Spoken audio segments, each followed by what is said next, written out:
I know it's been about a month since we played, but who can remember what we did in our last session? What had happened? You stressed us out with a crumbled bridge. There was a crumbled bridge that we had to figure out how to get across. You guys did a pretty good job of it. It was I enjoy skill challenges. I know it's a 4th edition thing. Not everybody's a fan, but I like the tension that they create. You guys did a really good job. Yeah, my stress level isn't a fan, but I enjoy them. What else did we do last time? Should I just read the role-playing blog you put on? Well, it's in the last session. The notes that you guys can load here off of this page as well. So there if you wanted to see it in there, but it's just a reiteration of what I had put in Discord for you guys to catch up. But we actually had a lot of different stuff happen last time. It was an extended session to the point where Twitch actually was kind of crashing the stream a little bit there toward the end. The audio was going out of sync. But we started off at the High Hall, back at the High Hall in Elturel. You guys had in the previous session located and saved Grand Duke Older Ravengard, who you had been trying to find for our entire time thus far in Elturel. He had put on the Helm of Torm's Sight to try and see if it would give him prophetic visions about what he could do to save Elturel and Baldur's Gate. While doing so, he had opened himself up to a psychic attack from a demon. You found him, saved him from demons coming through an abyssal portal, brought him back to the High Hall where Feria, you may remember her, she was the cleric that was kind of keeping everybody in the basement safe, catacombs beneath. Seltern, the druid, you guys had rescued as well. And seeing the Grand Duke, they offered assistance with trying to see if we could remove the helm. You guys did some research with her, helping her find and kind of dig through the old tomes hidden in the basements of the catacomb to see if there was any way to free the Grand Duke. She had found information about a ritual of returning where you had to reconsecrate one of the altars in the High Hall Cathedral, place the Duke on it, and then Olin, using Heaven's Fall as a holy symbol of his courage and his faith, cast a ritual spell that took about, I'll say 30 seconds or so, but in that time, a number of undead will-o'-the-wisps came flying out of the helm and were trying to attack and stop Olin from completing that ritual. You all defended him.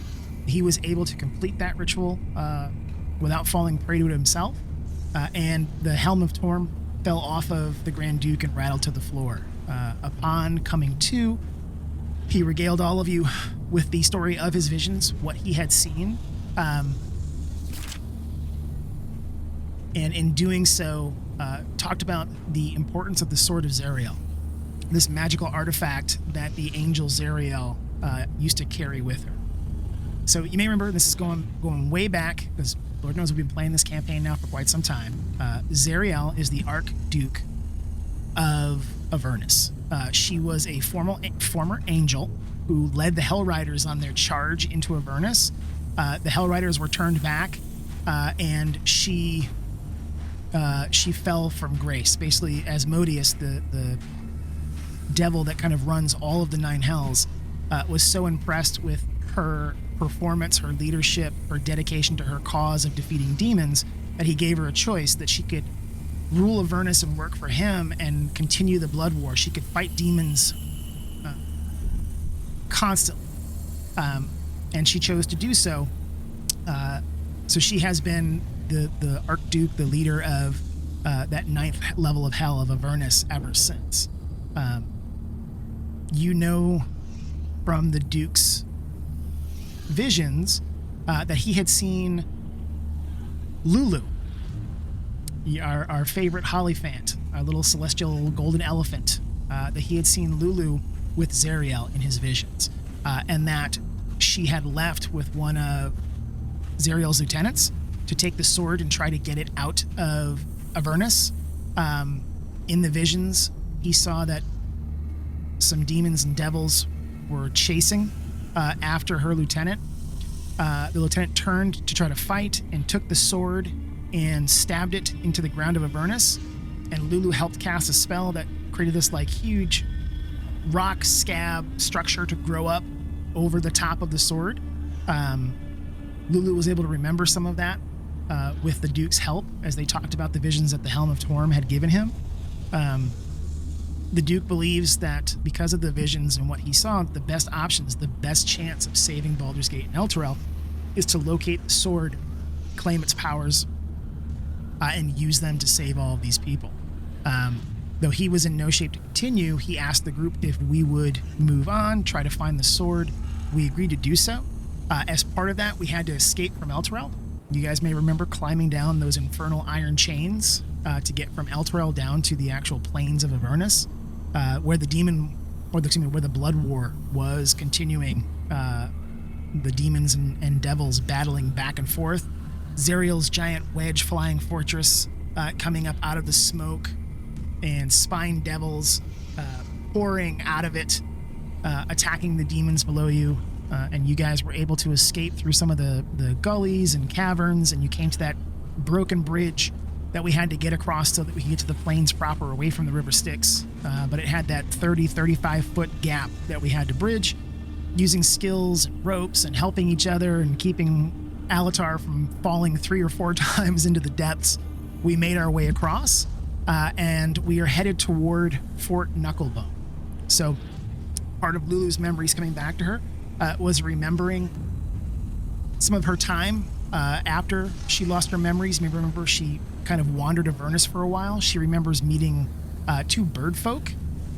You guys think it may have been some Kenku named God, what were their names? It was Chukka and Clonk. That's their names. She remembers the 2 of them, that they were mechanics of some kind and had helped her. She hopes that if we can find them, they may be able to help her gain back some more memories, so that you guys can figure out where the sword was buried in the ground and where that tower of rock grew above it. So we're trying to figure out where the sword is. That's kind of our current quest. There is a new set of quest logs, a little bit different because of this new journal system. Did that just pop up for you guys? Yes. Yes. So one of the things with that new, do you guys have like a tab for like description, objectives, rewards, notes? Yep. Cool. So you can actually see like some of the objectives as we list them out, and I can activate them for you guys to be able to see them. And again, all of this is accessible through the journals tab that you guys have in the upper right-hand corner. It's going to be a different number for you guys, but it's the one that looks like the wide open book pages. So if you want to see what's in the quest at any point in time, you can do so. You can always access it here from our homepage when we start up the sessions, but if you want to see it during the session, you can always call it up there. All right, so I think we've got all of that up and running. I can see Corey has joined us. Hello. Hey, hey. Hello. Oh, All right. Just tried to do a test roll, but I didn't see it. Let me do this. Let me jump us back over into our playmat. There. Okay. Got it. And if you want to beat up on a couple of these bearded devils and make sure all your stuff is working, feel free to do so. I didn't recreate all of the macros and stuff, so if you want to drag stuff from your player sheet down to the hotbar to macro it, you can certainly do so. Okay. And you probably want to set up like your dice colors and that kind of stuff. I will ask, it looks like, so Olin and Severius's player configurations in the bottom left-hand corner, both of you are using yellow. Do you mind if I change you, Ryan? I think you were red before. Mind if I put you back over to red? Sure. Get your own damn color. It helps me differentiate when it puts the target things on people. I can tell who is who based on that color. And I think that's how we had you guys before. Olin has dibs on the holy golden showers. Yeah, so I will let if you wanna target any of these things, that one is dead. We've got a couple here that are alive. If you want to target any of those and beat on them a little bit, certainly feel free to do so. We were just about to jump over to kind of see where we were doing getting across Avernus. Okay. I mean, it looks like stuff is working. Okay. If you need to drag more stuff down and kind of set it up as we go, certainly go for it. So the first thing I'm going to show you guys is you may remember that when you met with Silvira Savicus, she was the tiefling researcher at Candlekeep who helped get you guys here. She had given you a map of Avernus.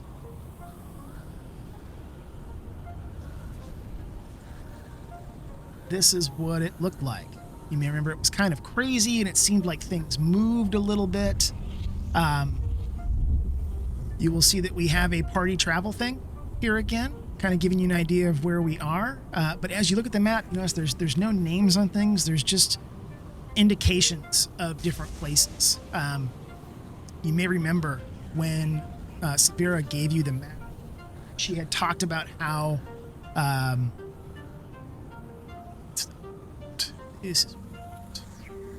she had talked about way too many Saurons on this map. Yeah, there's a few, huh? So you may remember that when she talked about the map, she had mentioned that it was made by a cartographer who went mad trying to map out the Nine Hells, and he barely got through Avernus before he went completely crazy. And the map itself seems to change. It's almost as if it's kind of a living item. Every now and then, it's as if the river Styx actually flows, or as if one of the items that you see disappears and appears somewhere else. One of the things about the Nine Hells and the plane of Avernus is that distances aren't necessarily fixed. Time isn't necessarily fixed. The way that time and space change here make this fairly malleable. So where we see ourselves is this kind of over here. This section with these two big black things coming up out of the river Styx is where Elturel is being pulled down with the chains.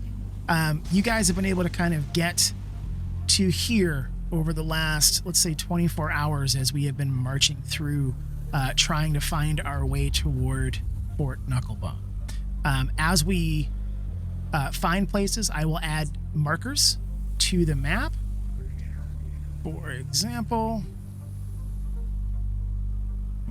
sure, right thing here. Let me go ahead and that should put this notification here on the map. You guys now see an 01. Not where you pinned. No. Oh, you know what? So, yeah. So, on the left-hand side, where you guys have got your basic controls and all that, you've got the one that kind of looks like a bookmark flag. They'll say journal notes. Ah. If you click on that, there's a pin there. If the pin's not turned on, you won't actually see the pinned journal notes on the map. Got it. Yep. So that, as you're approaching, that is where Fort Knucklebone is. So you guys have been able to make your way there, kind of following Lulu through the horrible plains of Avernus. In the distance, the sounds of the blood war, the demons and devils that were fighting around the base of those infernal chains where Elturel is being pulled down into the river Styx has faded behind you. You have moved at a quick march as best you possibly can. You are realizing that this is an incredibly dangerous place to be. You could hear creatures in the distance as it went from... we came down kind of in the middle of the day, as it has gone from middle of the day through the night back into the middle of the day again. What we have found is that... Where did my little clock go?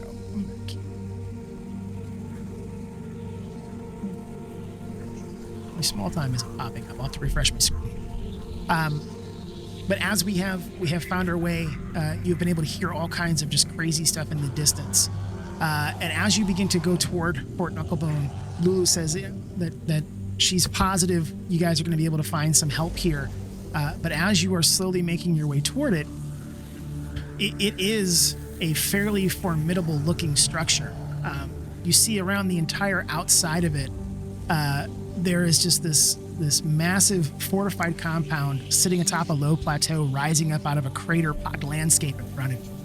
At the very. To see anything? Oh, is it a? I gotta pause it. I have no token that has vision or something like that. Let's try. Let me do this. Any better? Hey, I see a picture. There we go. Cliffs of insanity. So as you see it, the center of this compound, there's a hill of rust-colored stone that resembles a hand clawing itself up out of the ground, and there are gaps between the fingers that you can see lights flashing from within. There is a giant jagged wall made of rock, bones, metal debris, junk, just surrounds the entire hand-shaped hill, in which there are gates every so often.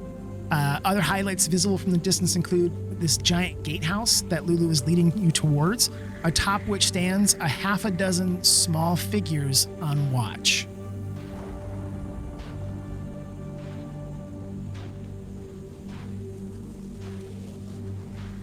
So as you make your way toward the gate, as you approach these massive iron gates, there's some form of goblin or gnome, something small, standing with its hat gripped in one hand, a vicious sickle in the other.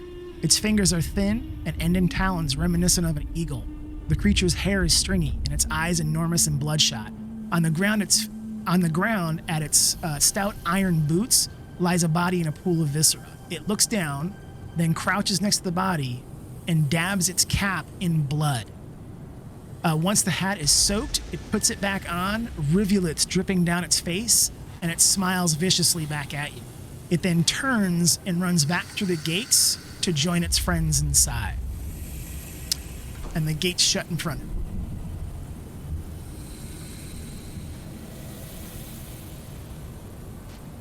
What would you like to do? Hello? Alatar searches for a hat. What kind of a hat are you searching? Any kind of hat that'll fit my head that I can put some blood on. Did you bring a hat with you? I didn't. Are there any on the ground? How about that person on the ground that's dead? Do they have a hat? Would you like to search them? I would. I would like to search that body. Let's roll an investigation or a perception check.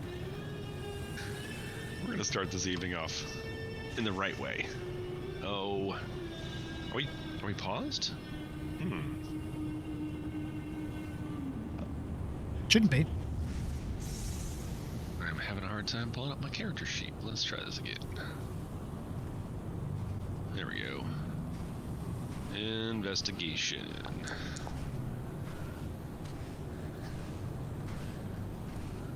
So as you look the body over, it is the body of a Kenku. I know most of you should be familiar with that. I'm not sure if Moon has ever met one before, though. Probably not. I know that you had asked Lulu about that in the Discord chat. So what you see before you is a humanoid, but very bird-like. So covered in the plumage of a bird. It has wings, but the wings do end in hands of some kind, talons of some type, rather than just like bird's feet. The clothing that the creature is wearing is bedraggled and torn. It has definitely been sliced into. At best guess, probably by that horrible-looking sickle that thing had been carrying.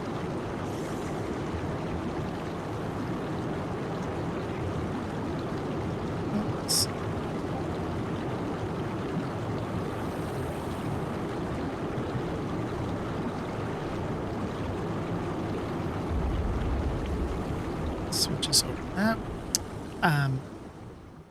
But you're not finding there's no goods left on them. There's no pouches, no backpack, no hat. No hat. Damn it. Okay. Is there a door at this gate, or is it just a giant gate? It's a giant gate, and they have closed it in front of it. Can we see inside of it? So you were able to see inside of it before the door closed. So you can see that there were a number of kind of similar creatures inside.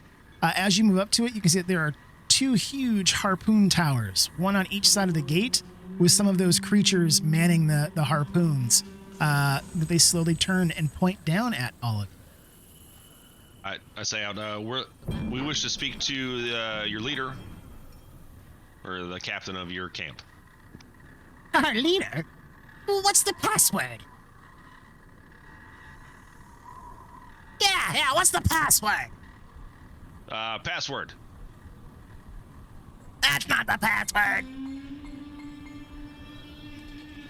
1, 2, 3, 4. It's the kind of password an idiot has on his luggage. Oh, wow, that's the same combination I have on my luggage. I'm so glad you know that. That's Sam. I'm surrounded by Sam. assholes. Swippy, swamies, slippy, slappies. American Samsonite. Forester.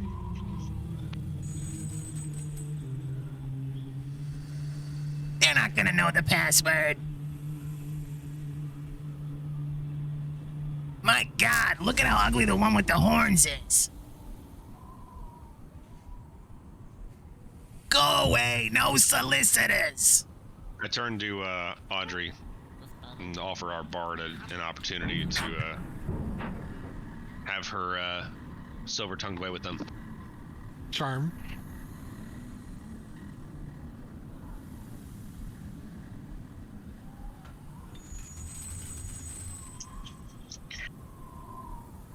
Walk. Your mother was a hamster, and your father smelled of elderberries. Now go This is at the little door, right? Yep. So there's some creatures up top, kind of on the wall, looking down at you, but you could hear voices from the other side. As you look at the door, you can see that it's made of junk. It's made of debris. Some of it's wood, some of it is iron, some of it is stone. And there are small gaps, and every now and then you can see the face of one of these creatures kind of sticking out and looking at you.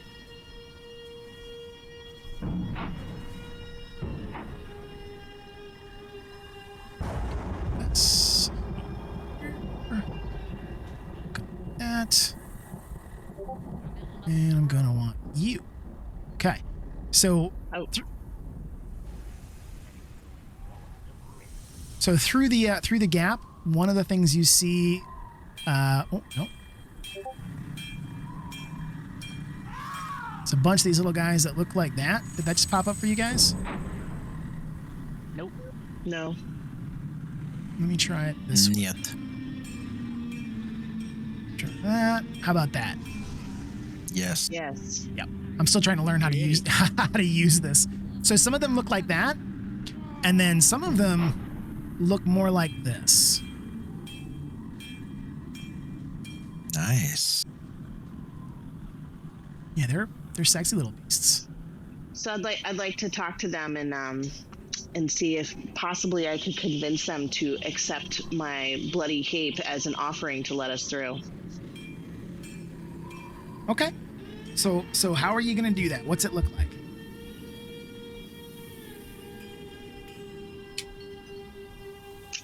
Well, I holler from my short self over the wall, and I say, "Hey guys, I know we don't have the password.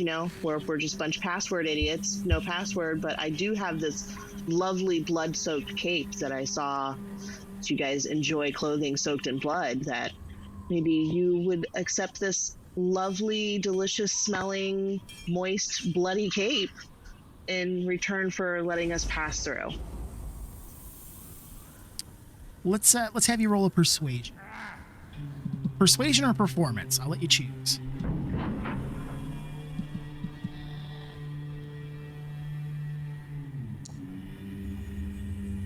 Oopsie. That's not bad. That's not bad. So as you say that, you see that there is like one of the creatures has its face like right up against the door. It's almost like drooling. As you're saying this, are you presenting the cape at all, or are you still wearing it? I'm presenting it, so I'm holding it in like a Vanna White style. Wants it. Wear it as a turban. Wants it. and you can hear like there's other ones back there like trying to pull it away, trying to get a look and see what they can see through the gaps. You hear another one sounding real officious from up on top of the tower up here saying, What is it? What has she got? and there's a whole like clamor going on behind the door, and then it opens, and they come rushing at Audrey, like circling around her, all of them jumping up and down trying to grab at the cloak. Hey now, fellas. Hey. We can all take turns in looking at the cloak. Let's come up with a little bargain deal where maybe we can. You guys are kind of small. We might be able to separate this cloak out a little bit and share it amongst all of you. No deals. You gives. Gives it now.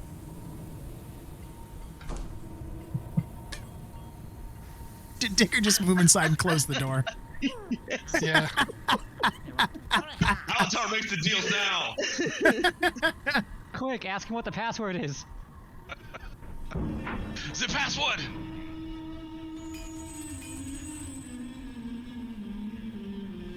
So they're kind of jumping around you. The one that's directly in front of you is a little bit bigger than the other ones. And he looks up at you and he says, You wants in, Wazik will make a deal. I's Wazik, you give cloak, I let you in.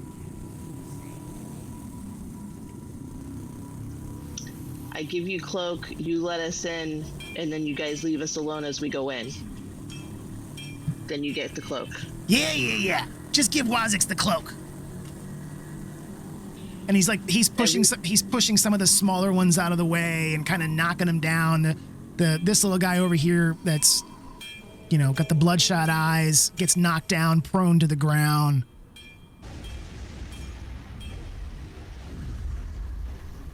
And he just keeps putting his hands out, trying to grab at the cloak away from him.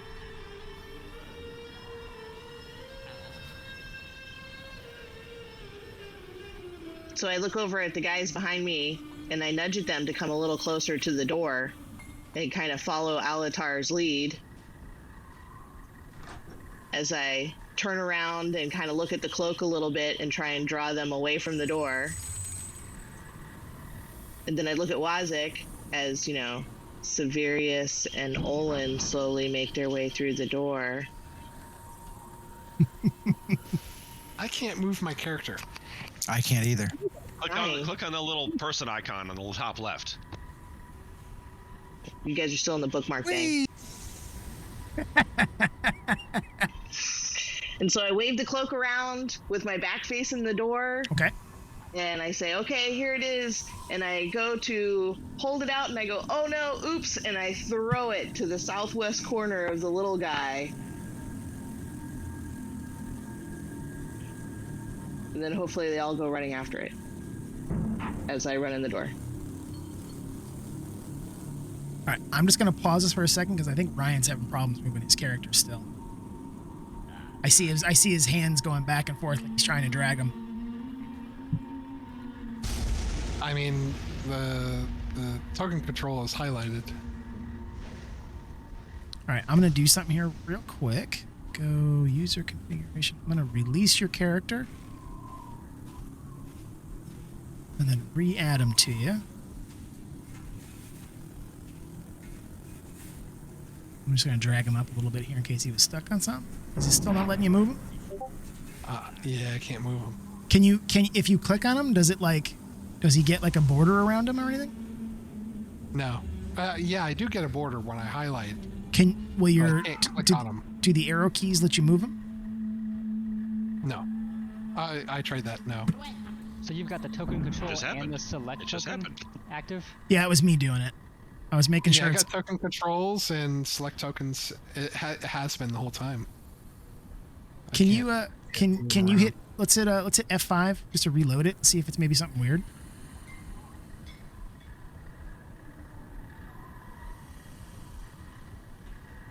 Have you tried turning it off and then on again? I haven't. But I'm gonna drag Audrey and Severius up in here. So these guys are down here, like, kind of all fighting over that cloak, trying to figure out who's gonna get it. And Wazik, being the biggest one, seems to be having the kind of the best go of it so far. I'm gonna do this. Thanks, guys. Enjoy the cloak. I'm gonna do that so you guys can see which one of them is Wazik. So as you're not actually able to close that door. These doors are huge, heavy iron doors. As you kind of slowly make your way up further into the compound, looking around, Wazik knocks a bunch of them down, and they come walking back in to guard the door again. And you see with one arm, Wazik grabs the iron gate and slams it shut.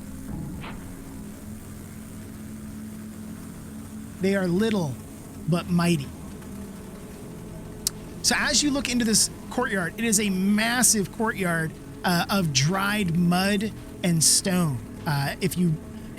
This is a huge area, folks, so you may need to scroll out on your maps here a little bit. But basically, as you scroll out, what you'll see is that you are now inside of that junkyard wall that was built up around the giant stone hand that was coming up out of the ground. You can see in front of you that there are doorways leading into that stone hand. And around you, there are a number of crazy-looking machines. Jumping ahead there, let me back up a second.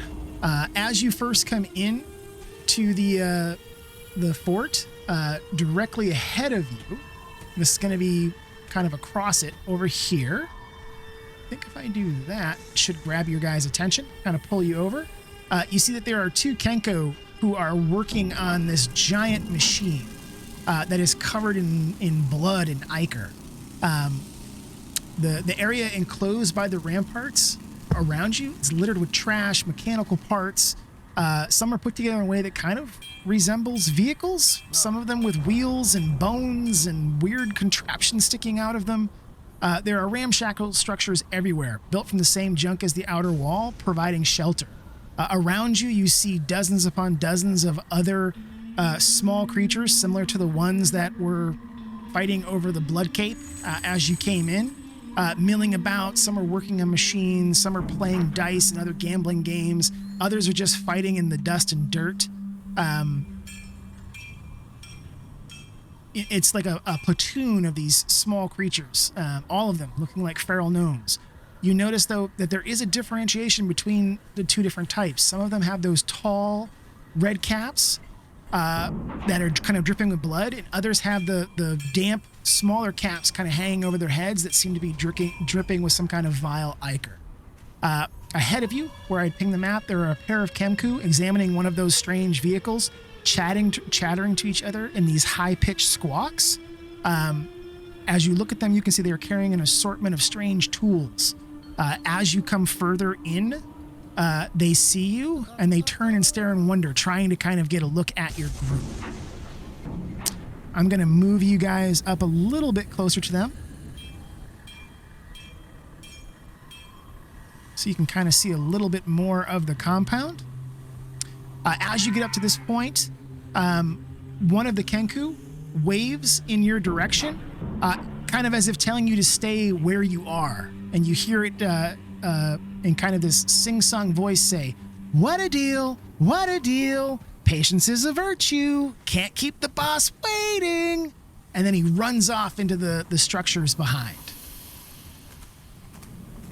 And the other one steps forward and points at Lulu and says, "Always welcome. Welcome back. Welcome back." And Lulu steps forward and begins to talk to this character, saying, I think I remember you. Your name was Chaka." And with that, the bird goes, "Chaka, Chaka," and is nodding its head, its beak bobbing up and down. Lulu tells it, I more and more about you comes back to me. I remember that you helped me when I was traveling around Avernus, and had let me stay here for a while. The place has grown so much bigger than it used to be. Chukka looks at Lulu and then looks at the rest of you behind, and friends to the end, and points at everybody else. And Lulu says, yes, these are my friends. And she motions for, she's kind of bobbing there on the wings a little bit, and motions you all to move forward. Well, let's do that so we can see that she's flying.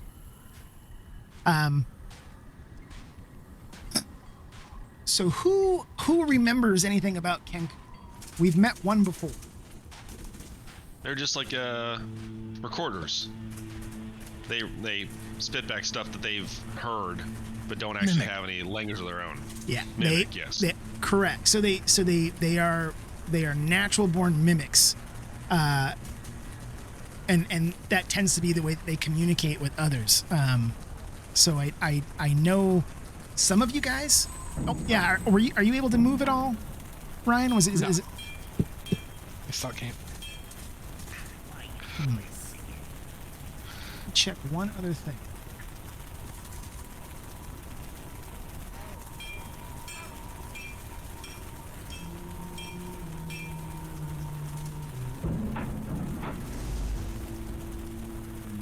All right, try it now. Yep. There we go. Okay. I didn't have it set to give you ownership, even though it grabbed it in the player config. Had to be both. Good to know. See if that'll let you drag out his abilities. That'll let you create macros now. I wonder if that was also what was causing the problem.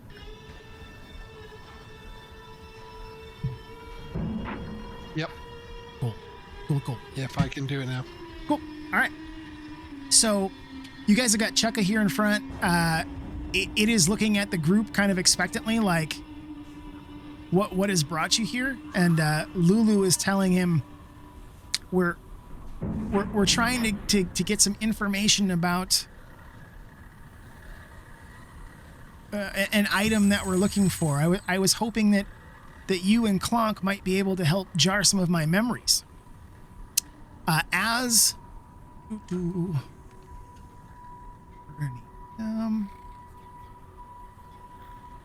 Come here.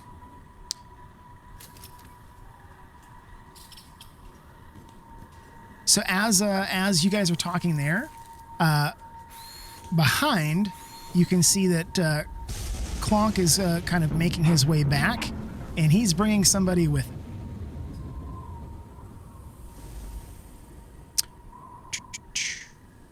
So as he comes running back up, you hear Clonk going, "What a deal, what a deal."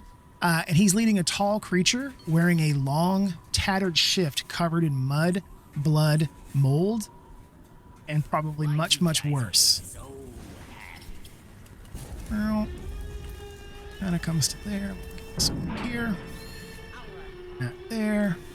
She's kind of behind them a little bit. So this, the creature, so this one here, her eyes seem to move independently of each other as she approaches you. Kind of like circling in different ways, staring at different members of the party. Her straggly brown hair hanging in front of her eyes is greasy and just filthy. Resting on each of her shoulders are red-eyed ravens that are scrutinizing your group, looking at each of you intently. Behind her is a hulking creature built out of disparate, fiendish parts. It trudges along, moaning and hopping a little bit on one foot as it's trying to walk. This hideous figure, the woman smiles, revealing teeth like tumbled tombstones, and she chuckles darkly as both of her eyes finally come into focus on the group, and then on Lulu in specifically. "My goodness," she croaks, spittle dripping out of her mouth. "My little bird friends, where did you find such a treasure?" And just to give you an idea here, let's see if we can't show you what they look like.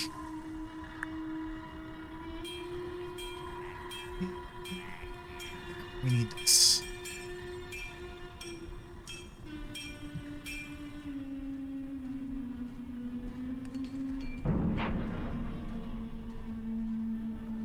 I may not actually have her picture.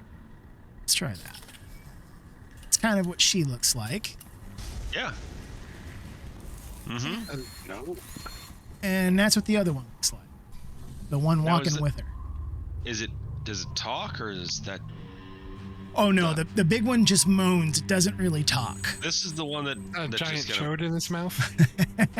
is that his stomach? How does he talk? Eat? He's kind of got his own human centipede situation going on. It's backwards. Right, You just shove right. it up his As it asshole, goes. and it comes through his gut and into his mouth. And then back to his gut and through his mouth? I mean... I'm gonna have nightmares anyway, so fuck it, whatever. What would you guys like to do? So you see this kind of crazy, creepy looking old woman. As she steps forward, Clonk and Chukka kind of move to the outsides as Lulu steps forward, and she is really intently focused on Lulu. I would like to barf. That's acceptable. Alatar will greet her. You know, hello, ma'am. How do you do? We are travelers. We are on a quest.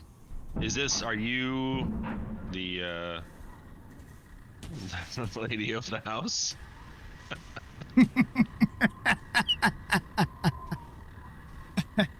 She laughs a little bit, kind of a witch's cackle, which I can't replicate, and tells you, manners. It has been so long since we've had manners here. Who are these delectable creatures? And she turns and looks at Chukka and Clonk. Chukka points at Lulu and says, friends to the end, friends. And Lulu is kind of keeping an eye on this woman as if she doesn't really know who it is. But her eyes kind of independently of each other check out the other five of you, but then they both hone back in on Lulu. A quest, you say? Oh, so noble. What is it that you search for here in hell? Well, initially we searched to find the manager of this establishment, if you will. Is that you? She reaches so that this thing next to her, this massive construct of just different body parts with its own stomach leading into its own mouth.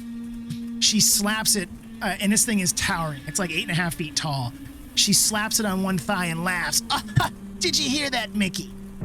Such nice manners on these. I think we're gonna have a good time with them, don't you? And Mickey just kind of moans and hops on one foot a little bit and just kind of, stands there resolutely, stolidly, but doesn't speak. And she points back at the rest of you and says, that's what I like about this one. He's very, very quiet. Knows when to keep his mouth shut. If you want to talk about things that you can find here in hell, let's do this the old-fashioned way. Let's have a drink. With that, she is going to lead you guys back toward her bar, if you would like to go with her. You had me a drink. Let's go. Oh no, I'm kind of scared of getting roofied or something. We all know that Audrey tries those recreationally. So she's going to lead you guys up into one of the fingers, like in between the fingers, and you actually go into... into the fingers. Yeah, so there is a... Let me do this. Clucka, or Chucka and Clock are going to kind of go over there. If you guys want to move up toward the bar, you can. So as you move forward, you realize that this giant stone structure that sticks up out of the ground, that hand that looks like it was kind of clawing its way up out of the plain of Avernus, that it's hollow inside. They have hollowed out the rock, and it looks like kind of coming in between the fingers into the center area. They have tunneled down and in and created living areas and that kind of thing. As you come to this area, you realize that there is this giant bar built at the end. The crazy-looking old lady kind of goes in behind the counter. The giant construct goes and sits at one end, and she pulls out this just rancid-looking bottle of chunky green liquid and starts pouring shots out into small tumbler glasses along the bar. And she says, Bet up. Let's all get ourselves something to drink, and then we can talk some business, dearies. I'll pass. I think I decided to go sober. oh, I think we lost, I lost Snufflechops someplace. I don't know where I left her. This fucking map is too goddamn huge. Right gate. Oh, I found her right here. Boop. Found him, I should say. Alatar is prepared to drink. All right, so as you have come through the area, you can see that there are like tent tops covering over like booths and areas. There are more of these strange creatures and things like that around you. Before we move into doing any kind of conversation with this old woman, what would you guys like to do? You're looking around, you're seeing things. What would you like to know? Or what would you like to ask me as a DM rather than or do as characters rather than just jump right into the conversation? Questions, checks that you'd like to roll. I'd maybe like to do a I don't know necessarily recall that. Maybe checking on her whether she's being straightforward or not. She's planning on perhaps pulling a fast one on us, if you would. Okay. If you want, you can go ahead and roll an insight.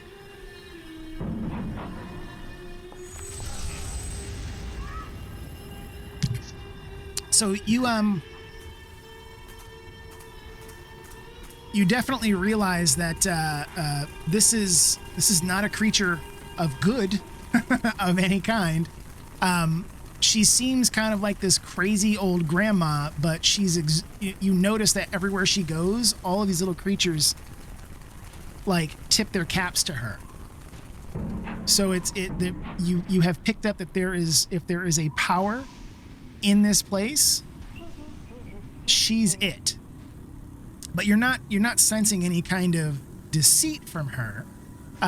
She seems genuinely interested in having some kind of a conversation with all of them. Maybe she runs the Goblin Whorehouse.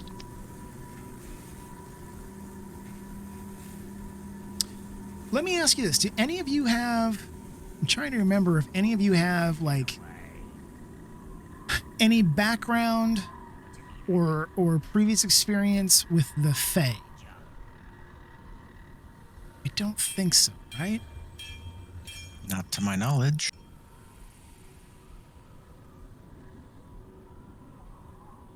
Actually, you know what? Alatar does. Your background, That's you chose. my, Yeah, you chose my, Fae. I knew one of you yep. had Fae ancestry. Yeah. Let me have you roll. I'm gonna let you choose here, Dave. You can roll investigation, history, or arcana. History, history, arcana, or investigation. All right. Well, let's go history.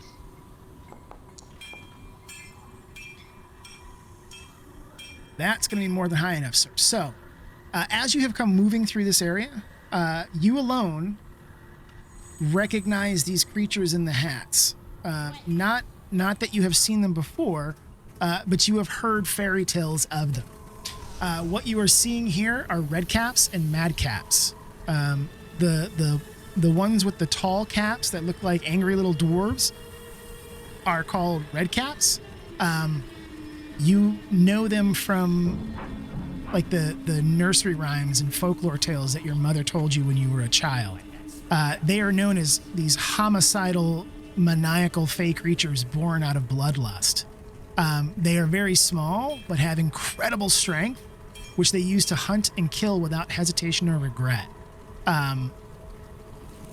They originally show up like in usually in dark places and in forests. They look like mushrooms, like red mushrooms coming up out of the ground, and then they kind of pop out, and there's your red cap.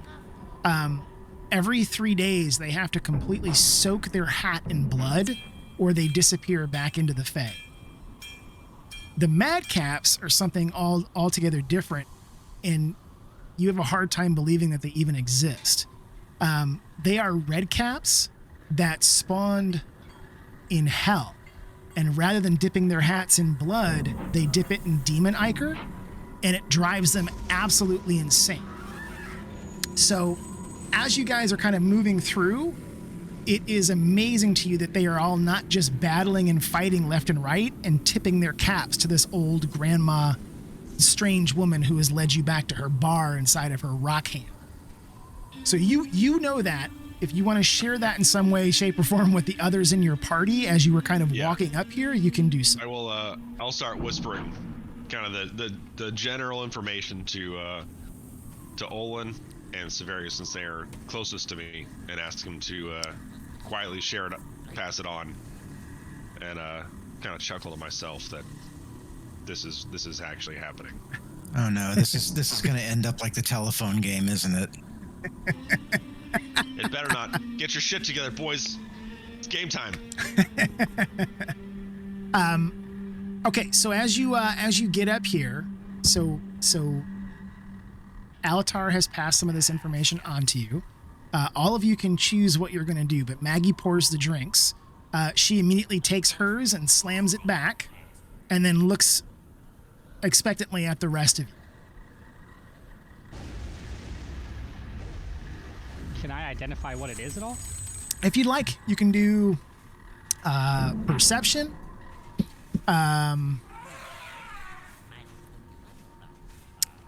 You could do I do the old I do the old grab it and like tilt my head back and throw it over my shoulder and delicious. The old Chevy Chase doing tequila shots in Caddyshack. There you go, yeah. Then he snorts the dirt off his hand. Moon River. So, you can, with your senses, Moon, you know that it is liquor of some kind, but it's not anything that you've ever identified or seen before.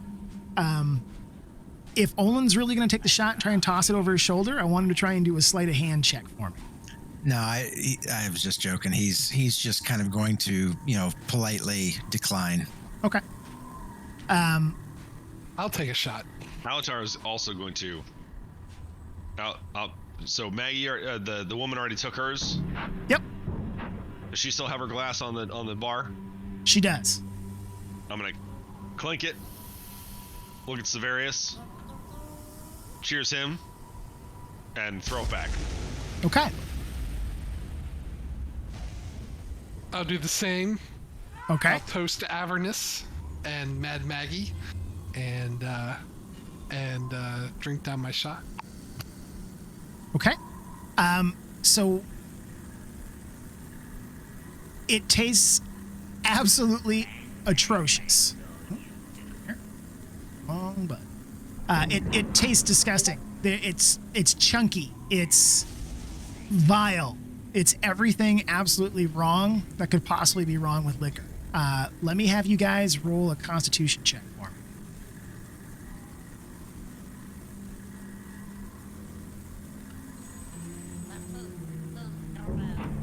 Anybody that drank.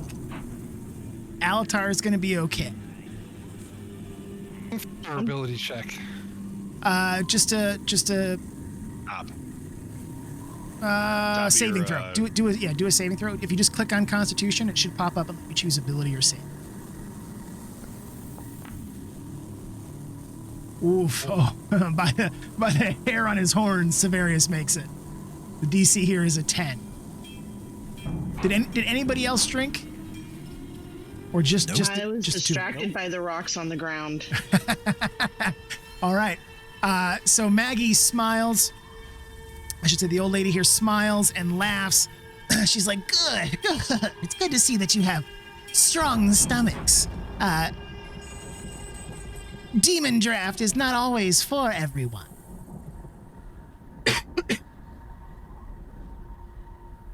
And you realize that this liquor is mixed. Very good. Is mixed with some kind of demon ichor, which is what gives it its kick. As she says that, and Severius does the kind of throat cough a little bit, the giant construct in the corner, Mickey, just laughs, kind of choking on his own throat tube. So the lady leans forward on the bar and she says, "Let's do some introductions. My name's Maggie. Mad Maggie is what they call me around here. Warlord of Avernus, leader of the Knucklebone gang. Who might all of you fine people be?"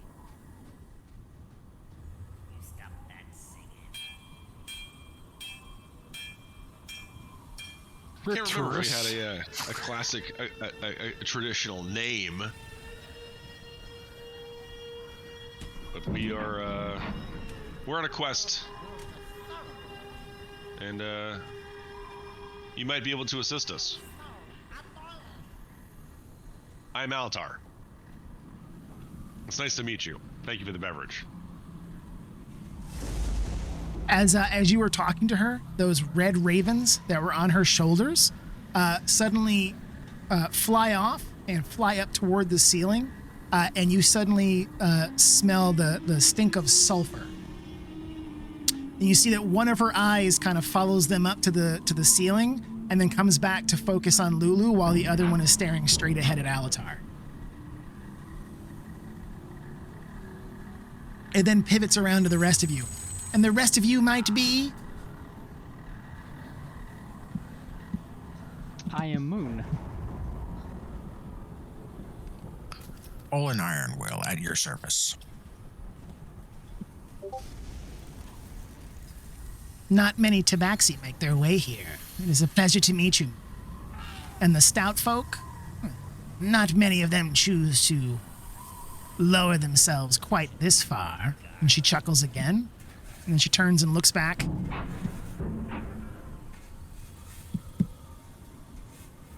Whom else is in your group? Slow Audrey over here, halfling. Sup? And I am Severius. It's nice to meet you, Mad Maggie. With that, she leans forward and she looks over the bar at, and it's kind of a tall bar that's built kind of more for the size of the construct that's sitting down there. So it's a very tall bar.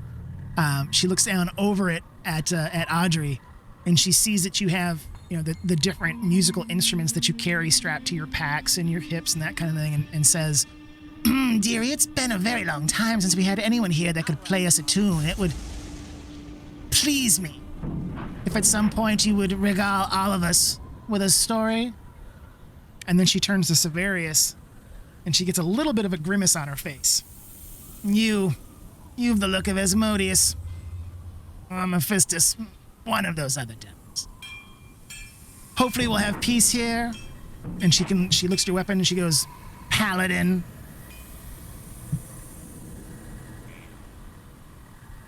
If you have no fight with me, I have no fight with you. She laughs.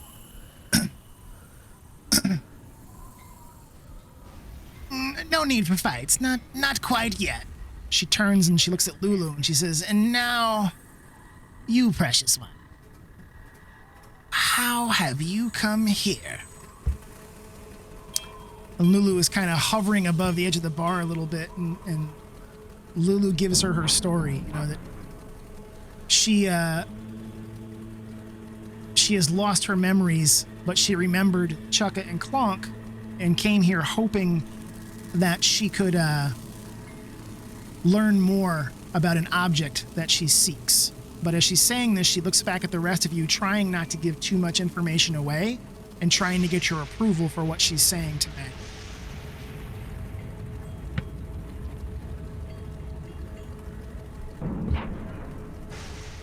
So Maggie turns back to all of you and says, so the little one has lost her memories. What is it that you're seeking?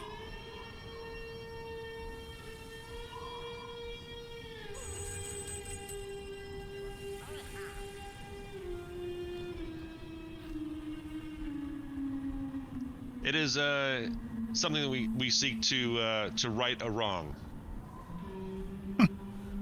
There's so many wrongs to choose from here in Avernus. And we have ours.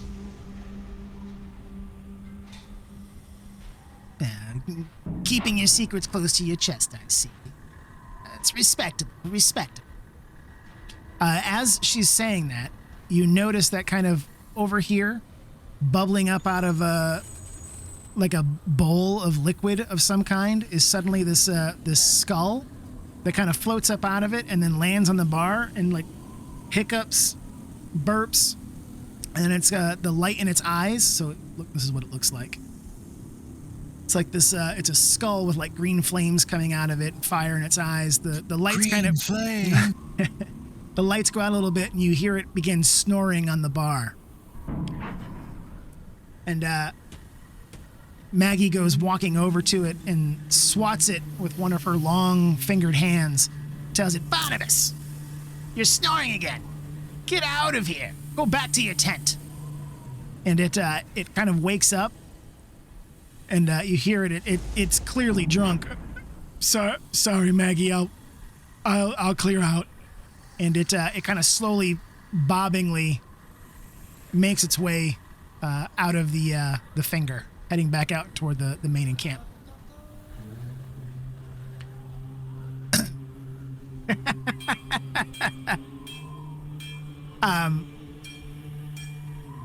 So Maggie comes back and she says, where were we at? So the little one seeks to find her memories, and you're all searching for something that you won't tell me about. But yet you're all seeking help. Have I got that about right?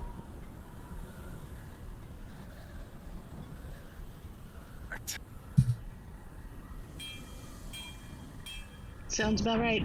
Well, without knowing more about what it is that you're looking for, I don't know if there's much that I can do for you.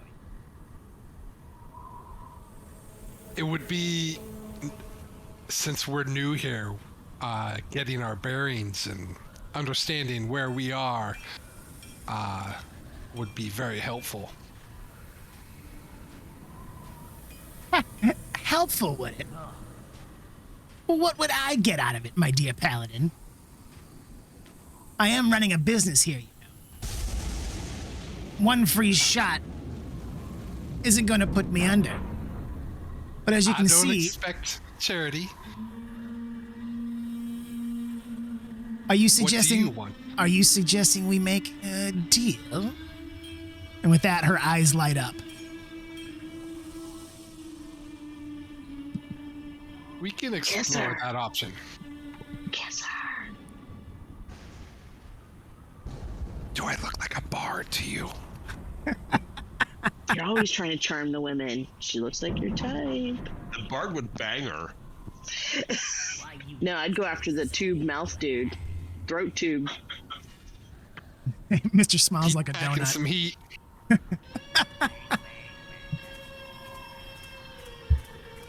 Okay, so she's telling you that if she's going to help you, she needs more information. You guys are trying to play things a little bit close to the chest.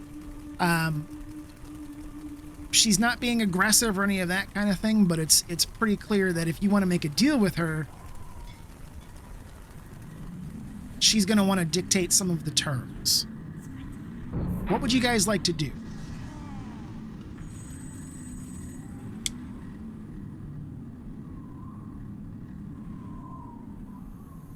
What's the currency in these parts? So as you ask that, you see Mad Maggie pulls this greasy-looking, like part of it's covered in hair. It's very clearly made from some kind of flesh or leather. This satchel out from beneath her robes.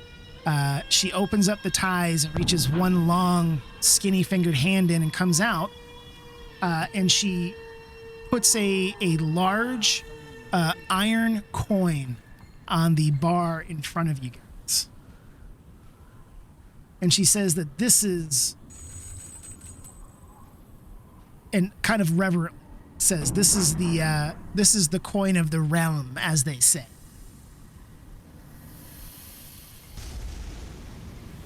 What is it? She leans forward and kind of whispers, almost as if she's kind of pulling you guys in a little bit closer. Almost conspiratorially, as if she's gonna whisper a little bit and tell you a secret that not everybody knows. And as you all lean in and get a little bit closer, she cackles and says, "It's a soul coin, of course. What else would you use in Avernus to buy things but souls?"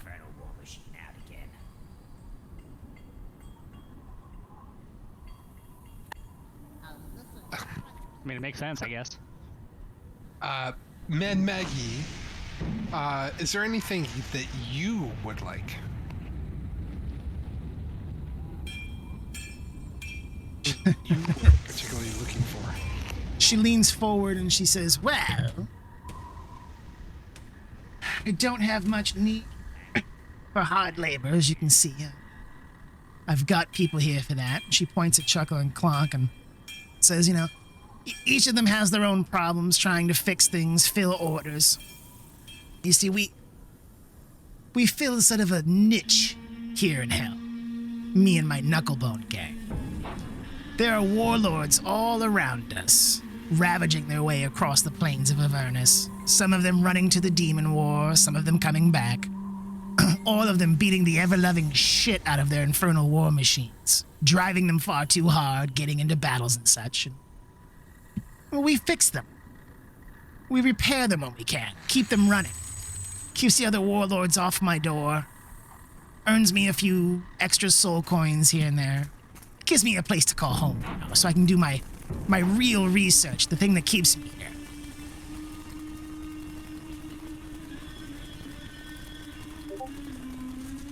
And what's your research?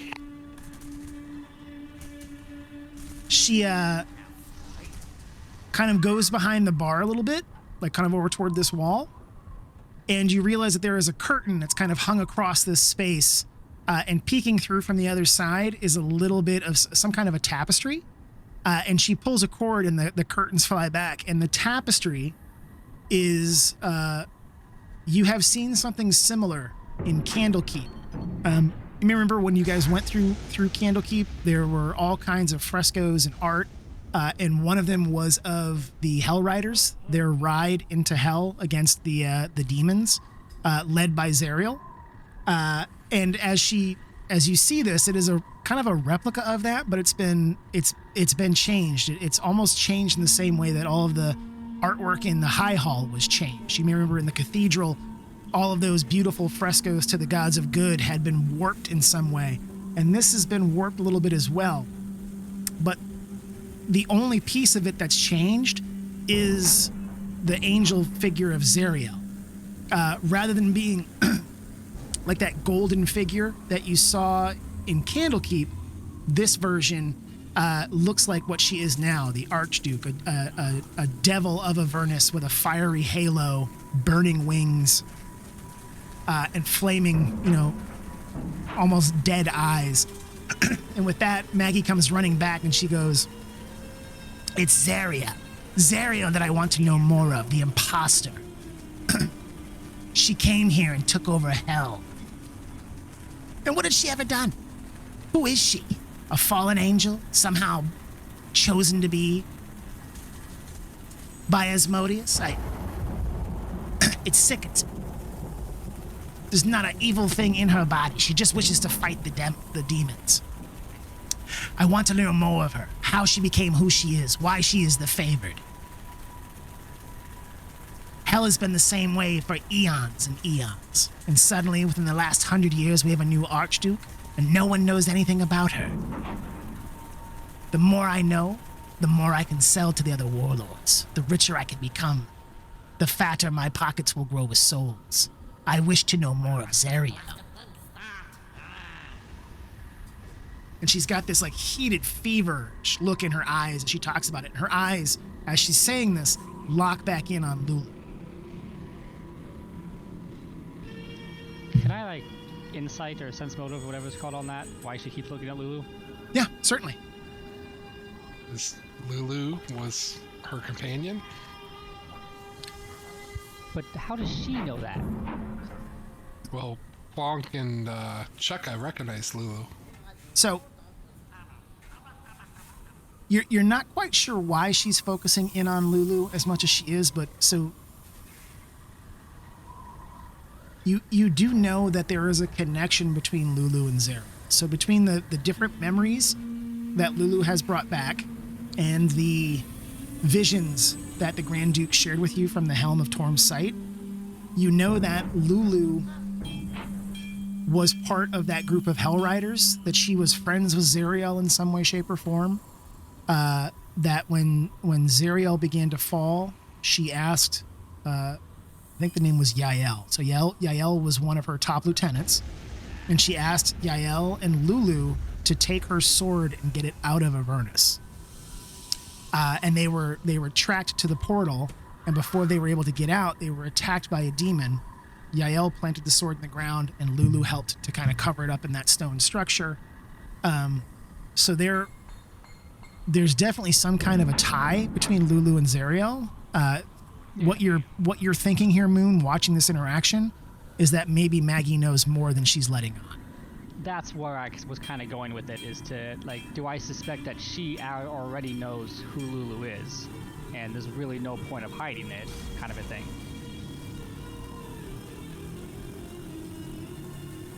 I move over to Lulu and put my arm around her shoulders, and I say to Mad Maggie, I think you might be in luck because our companion here used to be a companion of Zariel's. So I'm sure we could probably share some information in trade, if that would be good for you. So as you say that, Maggie kind of moves up closer and leans on the bar, begins pouring out another shot for herself. So she knew Zariel. Tell me more. For free, though. She slugs back the demon shot, and laughs. There might be hope for you yet, boy. Paladin though you are. Welcome to hell. Let's make deals. I know this one. And she points at Lulu. Zariel had a war mount, a Hierophant, a celestial that followed her here, along with her Hell Riders. It's said that she took a magical weapon and hid it somewhere in Avernus. And she looks at all of you. Don't try to deny it. You're not the first to come looking for it. I could care less about that weapon. What I want are this one's memories. More to know about Zariel. More that I can share with the other warlords. More souls that I can fill in my pockets. If you'll share her memories, I can help you. I'd be willing to outfit you. Get you ready. Let me guess. You came walking in here from the River Styx? How's your food? Water? Weapons?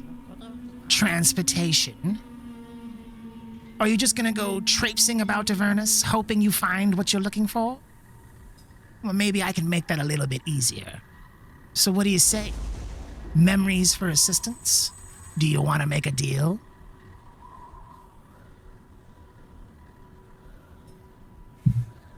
I whisper as a side to Lulu if he's okay with this. So Lulu is shaking a little bit, and she looks up at Severius and tells him, if there's any chance that I can gain back more of my memories, I'm scared, but I think I have to. There's no way else that we'll find what we're looking for.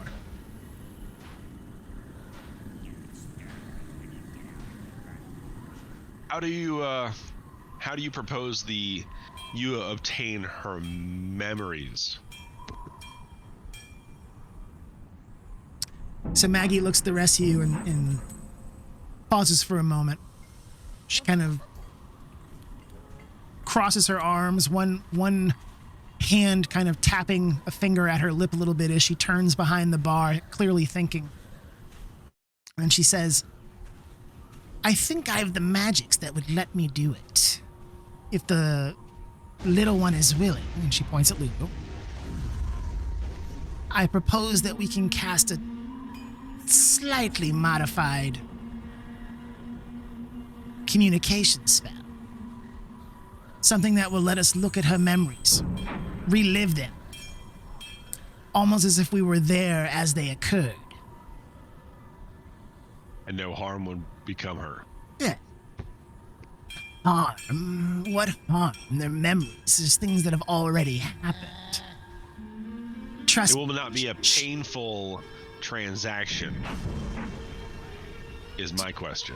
Depends on what you mean by painful. Do you have no Any pain. Do you have no painful memories, half-elf? Is there nothing in your past that you don't wish had never occurred? If she's blocked these memories, chances are it was by choice. She may not enjoy reliving them, but no physical harm will come to her.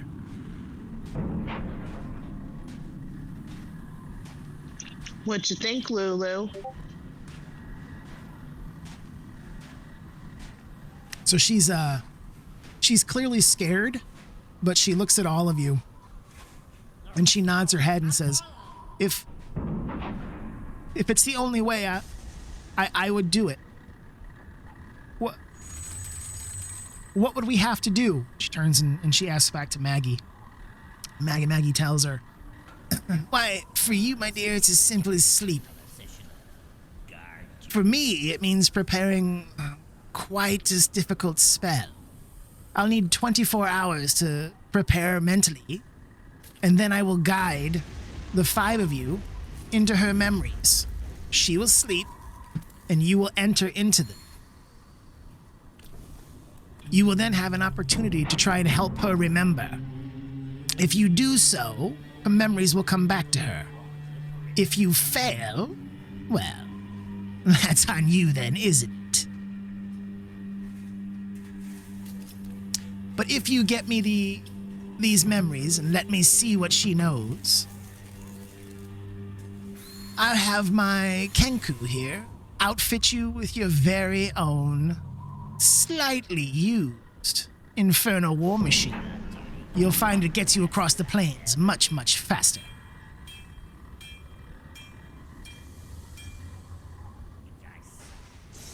I call dibs on driving it. Can you even see over the steering wheel? I got ways. She can borrow one of the boxes from the Madcaps.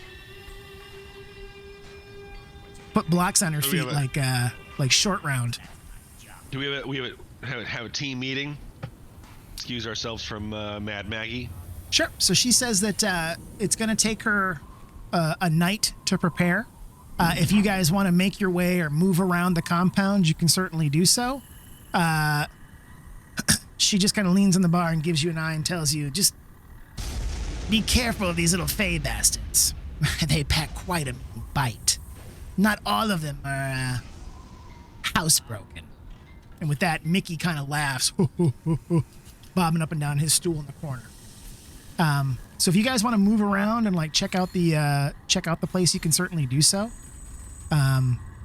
Otherwise, she tells you that if you want to camp in one of the empty tents or set up out in the courtyard, you can do so. But it's gonna take her about 24 hours to prepare. And she and Mickey are gonna kind of go back into her place, and she's going to prepare the spell that she needs to prepare, do a little alchemical work to get her her potion ready, and that she will meet you guys back here the same time tomorrow.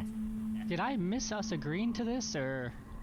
That's if you choose to do so. Okay. Yeah. I was so confused. I was like, I didn't know if he said yes yet. I mean, in our little group huddle, I'm going to say it seems like it's going to be a win-win, is if we can unlock Lulu's memories, it could probably help us with directing where this sword is. Yes, and she was very clear that it's an if. Yup. So I think Also- Lulu would have to have some input there Agreed. if we have a steward for Lulu. So I'm going to move you guys outside here, where you can kind of have a conversation without them being right on top of you guys. Lulu said that she wanted to do whatever it took, so I mean, just thinking about like the trauma that comes after, you know, the brain probe, and us, I guess, going in there, like, there's a potential danger for us. Oh, But it's I not mean, gonna be that easy. I think it's the only option, right? Olin expresses hesitancy to make a deal with the devil, but if there's no other alternative, then yeah, we may have to accept the situation. Bad act Was- for the greater good. Fall back on the devil made me do it. We'll just blame the shield. We've been doing that the whole time, right? There you go. There you go. So blame the shield, blame Elturel. Got it. Oh no, just the shield. Just the shield. Well, that's Lulu. Are you okay with this? If we go inside your memories and try to unlock them and everything? If it's the only way, then I trust each of you. You've been true companions since we came here. I've seen how many people you've already tried to help in Elturel. I think you would be kind to me if you could. I want to help you find the sword. So if this is what'll help us do that, by all means. Though I can't say I'm not scared.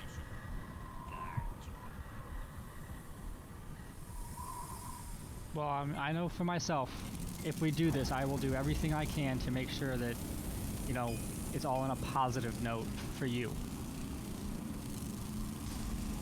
Trying to reassure her.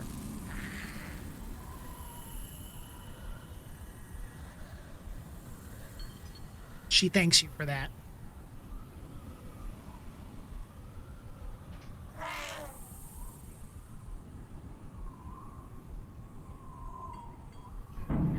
I say yes.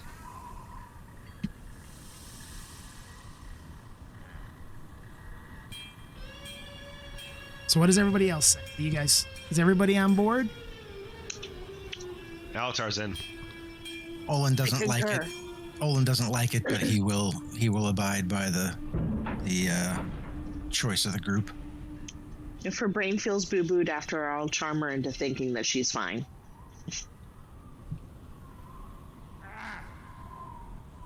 Okay. I think Ryan had to step away, so I don't know if he's back to That's this. the majority. Plus, Lulu already said yes. Lulu's the important one here. Excellent. Okay. So you guys basically have a night, and I think everybody's already at full everything because we had just leveled up, so I don't think we have to do like a long rest or that kind of thing. If you guys want to kind of check out the rest of the fort, you can do so, or I can fast forward our clock and we can jump into.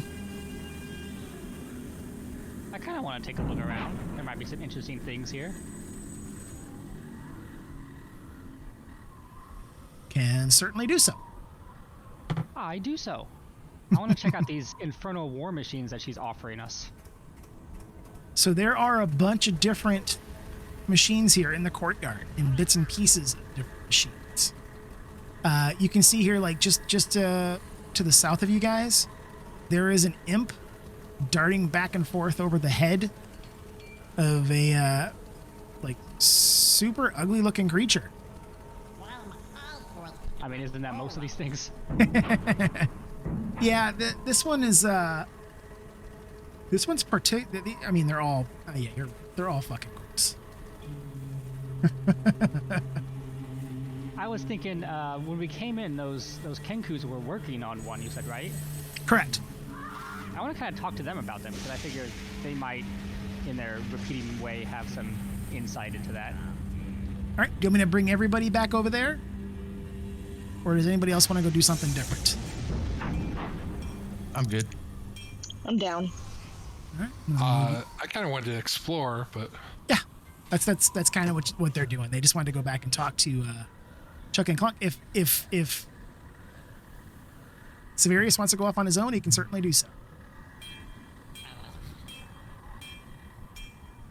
So as you get back over, you can see Chucka and Clonk are working on this great big giant thing here. So you can see it's got like some kind of weird like horns coming off of the front of it. It's three-wheeled. The wheels are these giant infernal iron like solid barrel cog type structures with like spikes sticking out of them. High above it there are harpoon turrets sticking out. It has this almost kind of like prehensile tail structure that comes off of the back, out of which is hanging like this three-clawed grasping boom arm. The thing is covered in blood, but it definitely looks like it's under maintenance. They've kind of got like a side hatch open, and there's a bunch of gears and weird gizmos and doodads and stuff inside, and the two of them are like hammering on it with hammers and pipe wrenches, and they're squawking back and forth at each other. And you can hear, one of them's going, won't run. The other one's going, broken. It's broken. It's just broken. And it's clear they're trying to figure out like what's going on and what's not working with this large machine. Well, I'll walk up and say, "Greetings. What seems to be the problem?" One of them spins around and it sees you with the group behind you, and it looks at you and it goes, "What's up, pussycat? Whoa, whoa, whoa."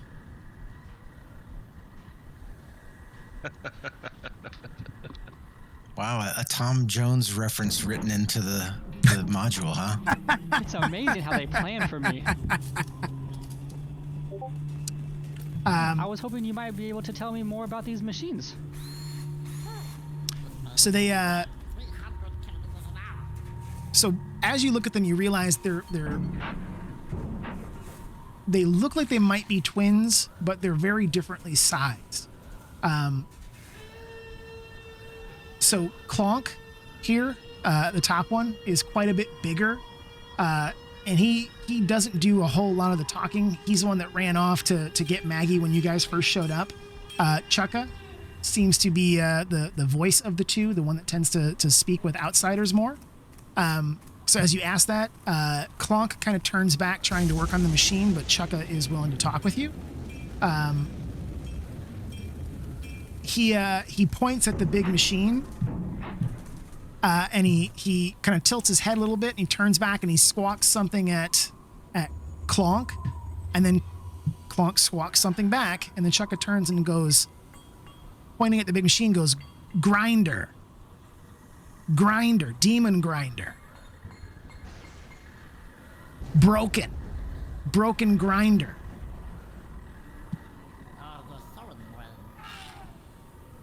Well, it definitely looks like it's lived up to its name. I can try to help. I've never really seen one of these before, but I can take a look at it and see if I can help you find the problem. Help? Pussycat help? For what little I might be able to. All right. So it points at this collection of gears and tubes and pipes and wires and stuff that's behind this panel. What would you like to do? I didn't think I'd make it this far. my whole point was to kind of like, look at it, kind of, I don't have any experience with obviously infernal machines, but I could take a look while trying to, just so I could get information about the machines in general, like, what are good ones, what are bad ones, so I know that if she tries to give us like a horrible thing that she was talking about before, might have an idea of how to steer the conversation, kind of a thing. But I can do like a perception. Yeah, if you want to do a perception, kind of see what you can pick up, trying to take a look at it, you can certainly do so. Sure, why not?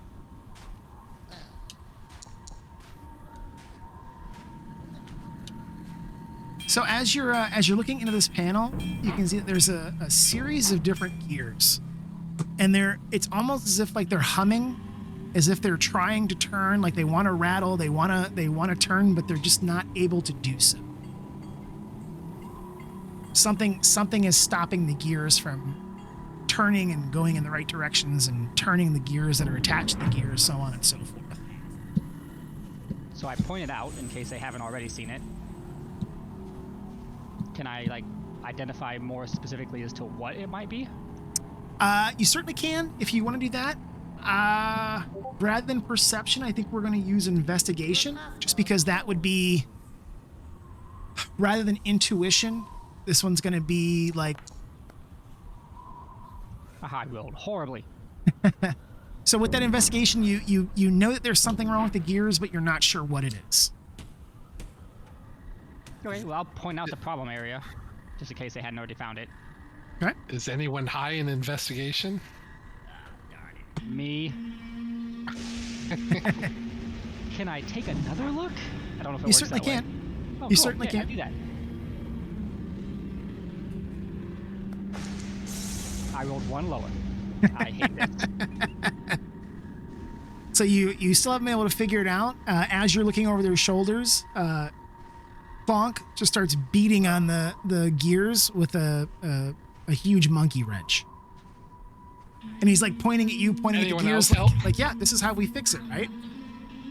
I don't know if beating it's gonna work. It might have worked for the demons it ground up, though.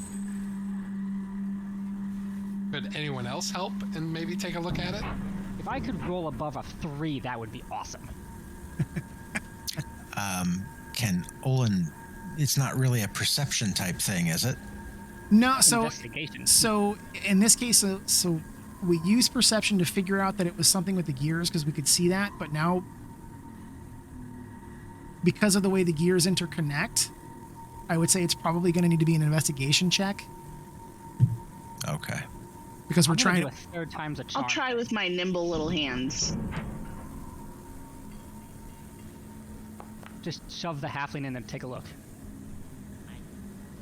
Unfortunately, Audrey is not able to figure out what part of the system is causing this backup. Can I roll to like assist that, or do I have to do my own roll? Either or. If you and keep in mind you've got lucky. Yeah, but I don't want to use it if I can just do this forever.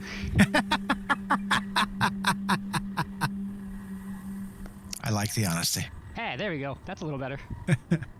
All right, so as you are spending more and more time kind of looking through it, what you're realizing is that as you follow the different gears, seeing, okay, well, if this one turns this way, and this one then has to go counterclockwise, and that one spins over here, you're able to kind of figure out what the pattern is, the chain that goes from small cog to big cog and through these different gears. And you realize that there is one gear that looks like it's made up of a bunch of spikes from some kind of chitinous hide. And as you're looking at it, you're realizing it's just not moving at all. It's like it's stuck in place. And that's the piece that's causing the problem. So it's stuck? Yeah, something about that one specific gear is, whereas everything else kind of seems to be wiggling or rattling a little bit as if it wants to spin and it wants to start moving, this one is just solidly stuck. It's not doing anything at all. Can I tell what that chitinous hide you mentioned was? I would say Arcana or History. So I got a 0 in both. So I'm just gonna click one. Alatar is proficient in both of those things. Can he assist? Yeah, You certainly I can. asked the Arcana people. I ask a different Arcana person. Alatar decided to think about history instead of Arcana. Let me see if I know any Arcana. Nope, I don't know any of that, but I know a lot about history. Yeah, so as you look at it, you identify that the spike is from a piece of demon hide. And it kind of every now and then seems to almost surge or crackle a little bit of demonic energy. And it's not spinning with the rest of the gears.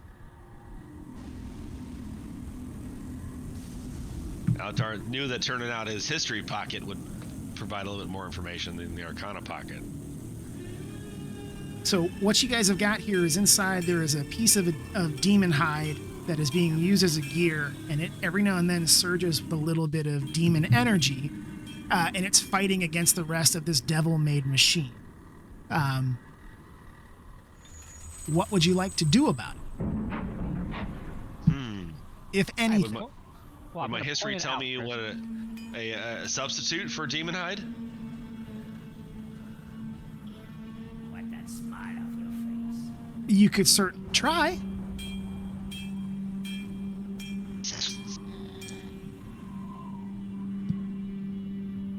So you don't know of any replacements for it, but you do know that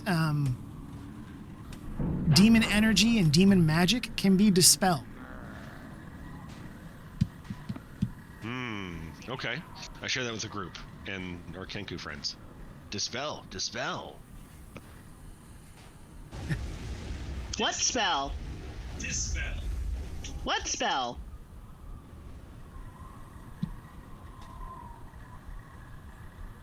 Does anybody know how to dispel magic? Isn't there a spell to dispel magic? Yes, but I don't know it.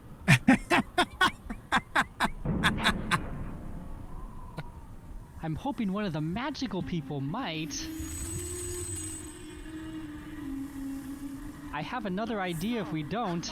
I can cause some fear on it. I can mock it. You want me to mock it? Okay, Set it plan on B. fire.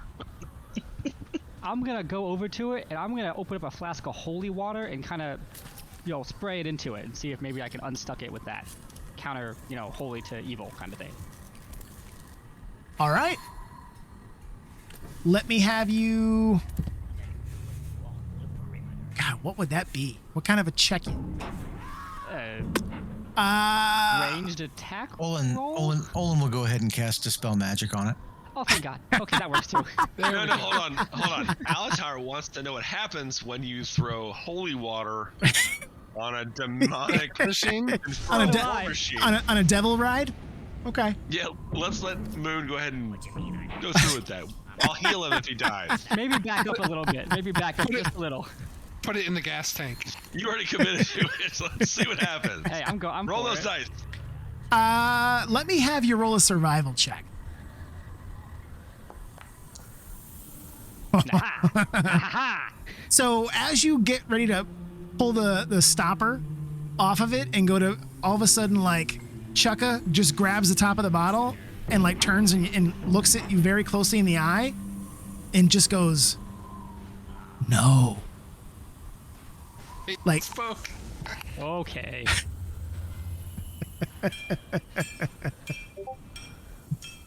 No. And it lets go of the bottle and mimes, like, put the cork back in the bottle. Put the cork back in the bottle. I put the Back cork in the back in the grenade. bottle. All right, so we had Olin said he was going to cast a spell magic on it. Yeah. Awesome. Okay.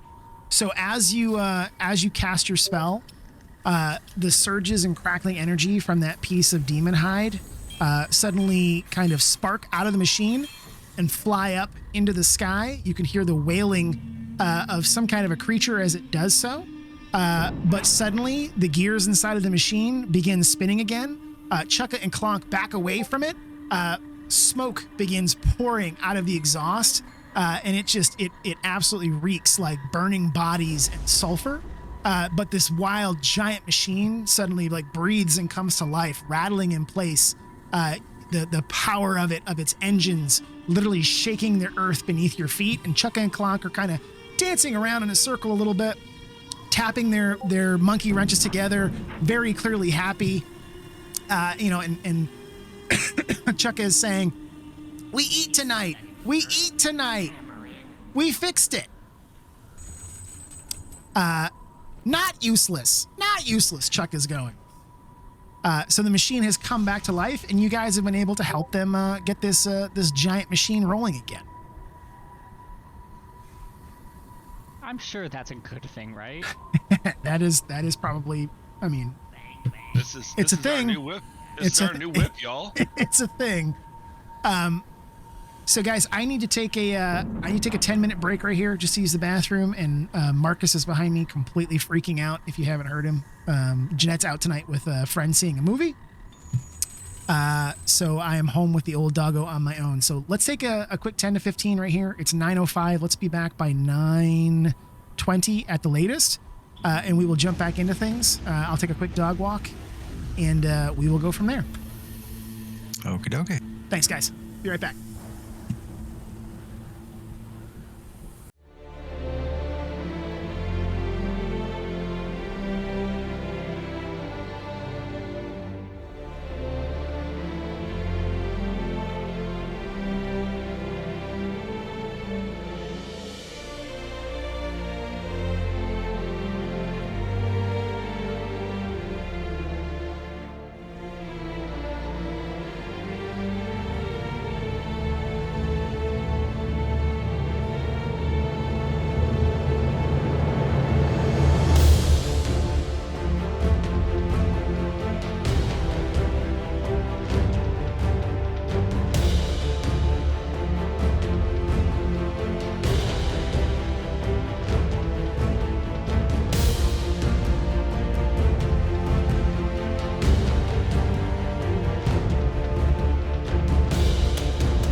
We still have. It didn't blow up.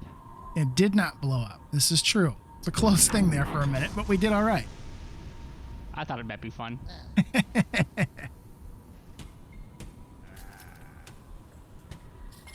Oh. All right. Well, what else would you guys like to do? We can always. I'm just gonna reload my browser here real quick because not everything is. Other interesting characters to talk to. It's always possible. How do you feel about talking to? How do you feel about talking to madcaps and? I think the insane might be a bad idea. Are there vendors out here?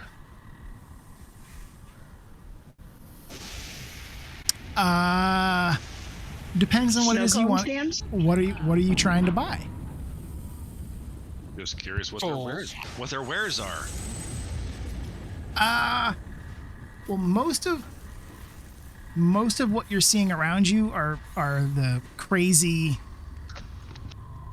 madcaps and redcaps.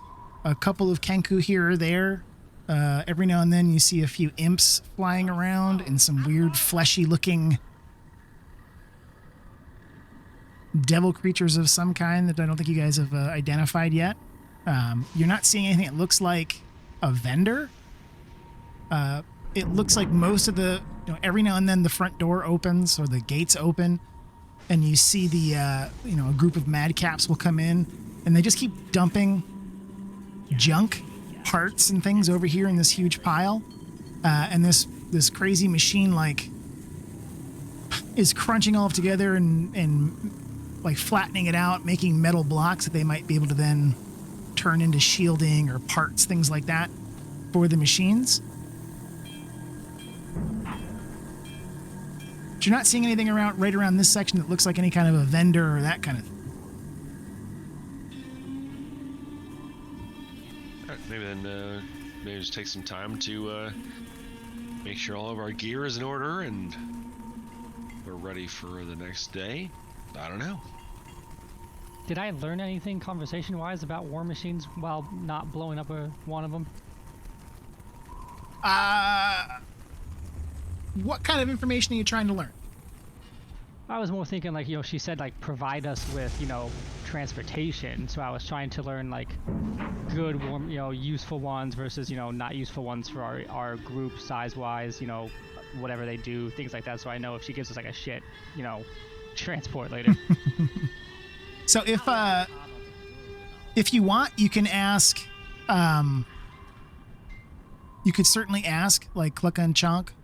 Yeah, that's what I was trying to do while I was looking, kind of a thing. Chukka and Clonk, if I can get their names right. Ratchet and Clank. Yeah, so they point out a few different things. So the one that they're working on, they called this one a demon grinder. They point back at some of the ones over here and call them Devil's Rides, Ride of the Devil. These look like 1 or 2 seater motorcycle style. Whereas this one that's near you is huge. This one looks like it's got multiple turrets and cargo area and that kind of thing. They point at this one that's way over here. I've been looking at that one. And they say that's another demon. That's another demon grinder. They point at. Cool. What's on the front of that one? I kind of really want to know. So this one's got spikes, and it looks like it's got crystal corpses of some kind sticking to it. That's kind of neat. Yep. They point at this guy over here, and they say that one is a tormentor, and that one looks like it's built for speed, and it's got horns and blades and stuff sticking out of the tires. It looks like a strong, fast machine, not as big or as powerful as the demon grinders, but maybe built for more speed and agility. They point. So this guy, this guy, they call them scavengers. And as you look at them, you realize they've got small cargo holds, or small cockpits, but gigantic cargo holds. And every now and then, you'll see a group of madcaps comes in on one of them. They dump a bunch of their stuff out here in the pile and then drive back out into the wastes. Looks like they've got a number of different styles of infernal war machines kind of coming in and out of here.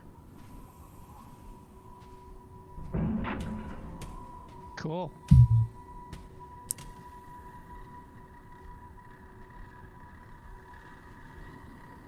Anything else you guys would like to do? I do, but I'm going to delay for the moment to everybody else. I see this weird-looking guy up in the upper left. Let's go talk to him.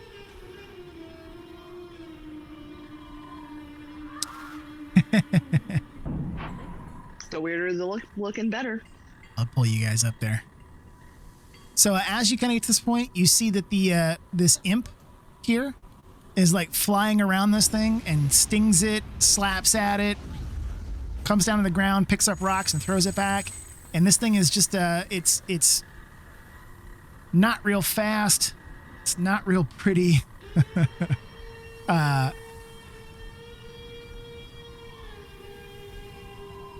Sla love Chunk. That's exactly what I was thinking. Baby Ruth. Ruth?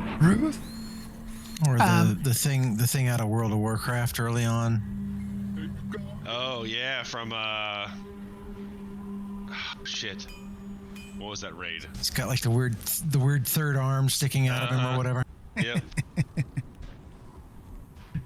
So yeah, this thing is and it's not really talking back. It's like it's trying to like take pieces off of this machine and or off of this bike, excuse me, and then like transfer them over onto this tormentor. And the imp is just kind of whipping it back and forth. It's kind of like a slave driver. It could possibly be. So this thing, as it goes back and forth, you realize it doesn't really have legs. It's kind of this molten mass of flesh with a vaguely humanoid head and torso, and just this constant sound and look of anguish come out of it.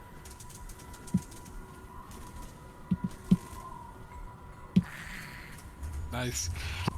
No, it's just me married to my ex-wife. Got it.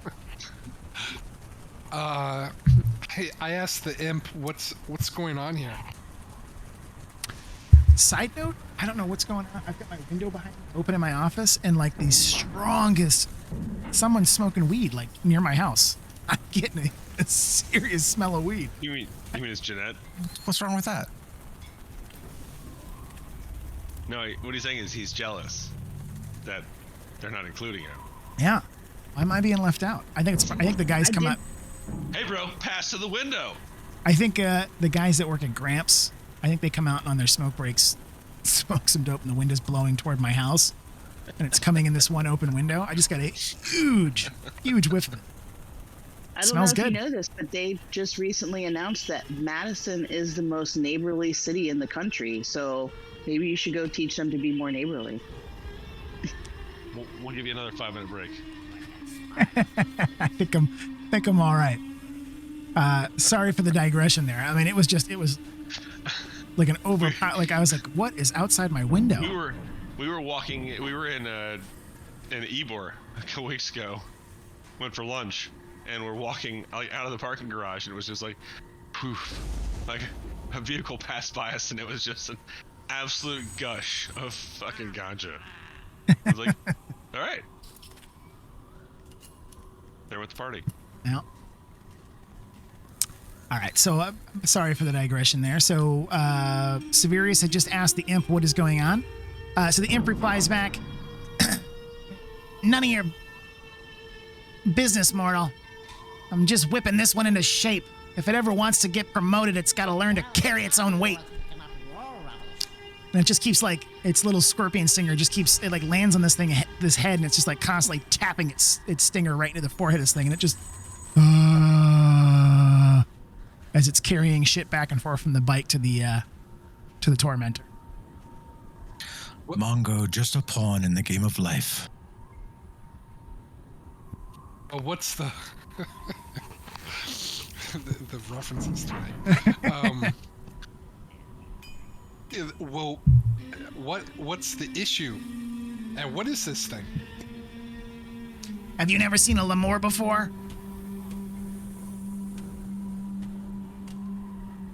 I have not. If anybody would like to roll Arcana or History to see if you know anything about these creatures, you can do so.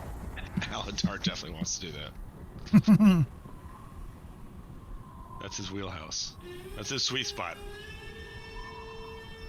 We're gonna stick with history this time, though.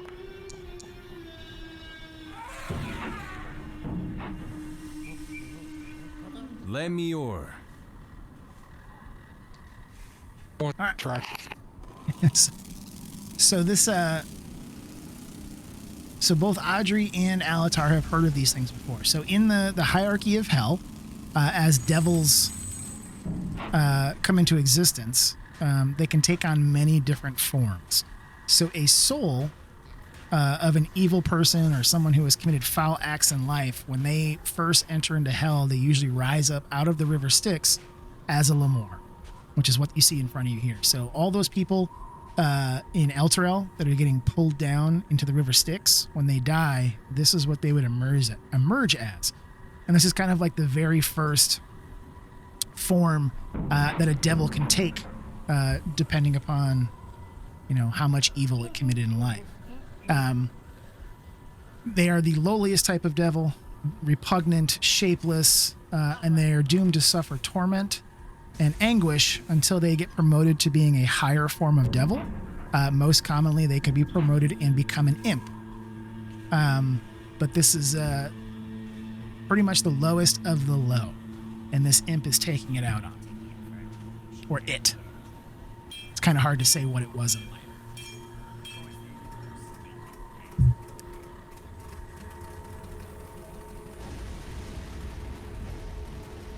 So it doesn't want to get promoted? No, it certainly does. But until it works hard enough, I'm gonna keep it right where it is.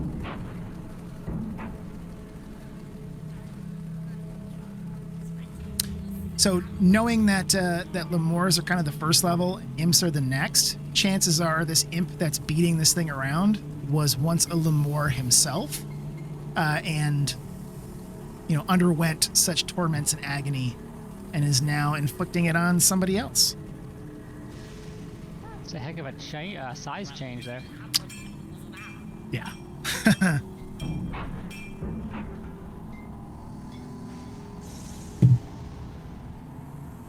Well, I don't know. Can the Lemure talk? It literally just moans as it kind of snail crawls back and forth trying to carry stuff. Stop that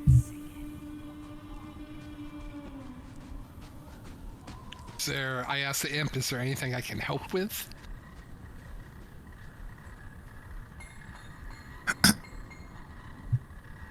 It looks at you guys and says, if you really want, talk to Pins and Needles. They're over on the east side. They might need a little bit of help.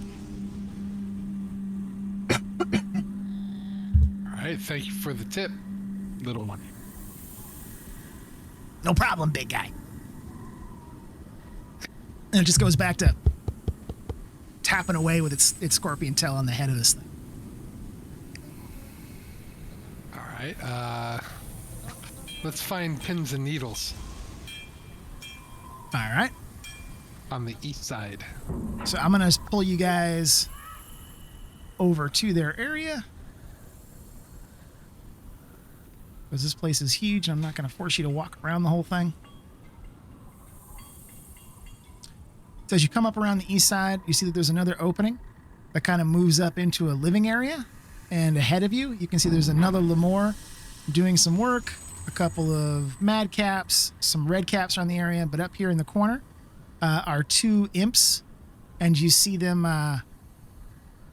just kind of talking conspiratorially to each other.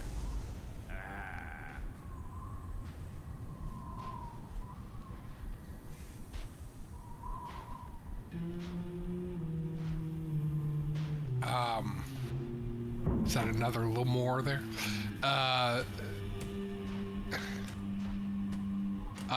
Well, I walk up and I say, one of your friends on the other side of the garage mentioned that you might need some help.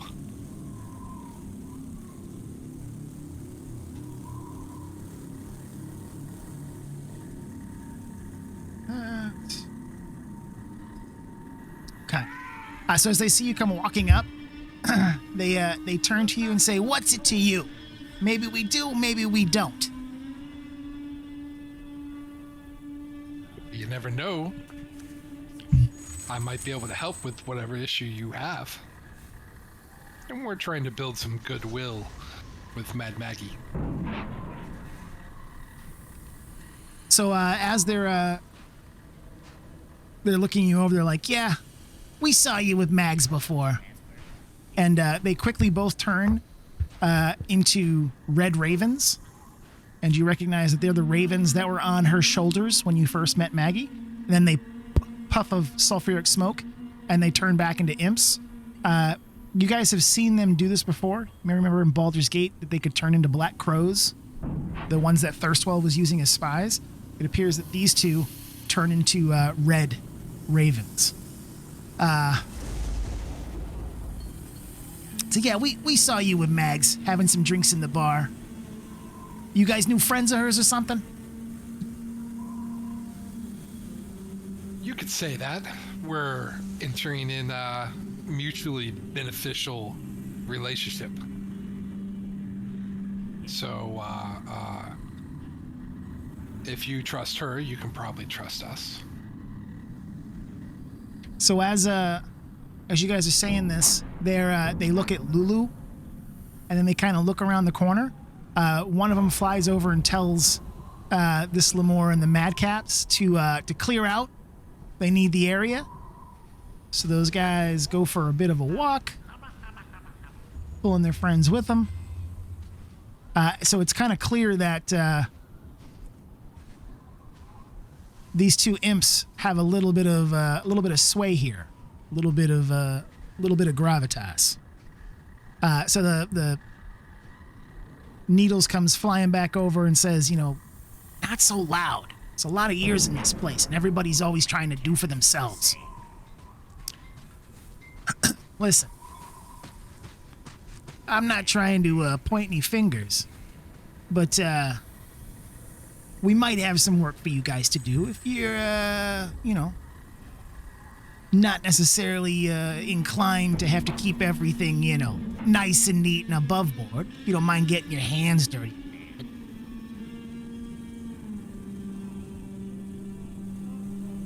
That might depend on what the action is you're requesting. Wow. But we're willing to listen. So, my friend Pins and I here, we run a little bit of a gambling bookie on the side. Making some money on the activities of the warlords and such. New people come rolling into Avernus. Which warlord's gonna find them first? Who's gonna die fastest? That kind of stuff, Lately, one of these little red-cap fey bastards is trying to, encroach on our game here a little bit. And we're not, very friendly to people trying to take our business away from us. We're looking for some big and tough types like yourself here who might go out and, rattle their bones a little bit and get them to back off.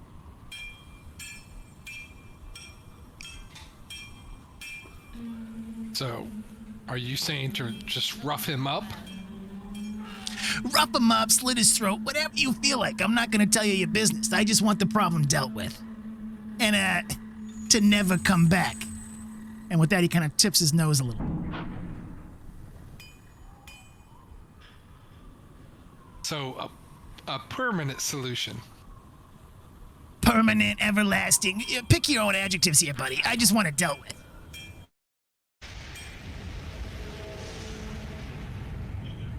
And you say he's trying to steal your gambling business. Yeah, he's muscling in on it. We're used to taking these rubes here, all these madcaps, red caps all over here. And none of them know how to bet for shit. So we've been taking the money off him easy. Now he's trying to muscle in on it, trying to run some of the gambling on his own amongst his own people. But, we've been here longer. We know the game's better. We've got the connections with Mags. We just want this guy out of the way. He's a troublemaker. We don't need him here.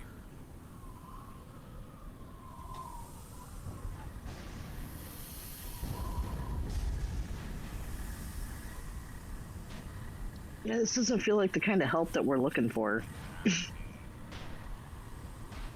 Not so much. Welcome to hell and making deals with devils. Yeah, I'm curious why we're trying to help people in hell.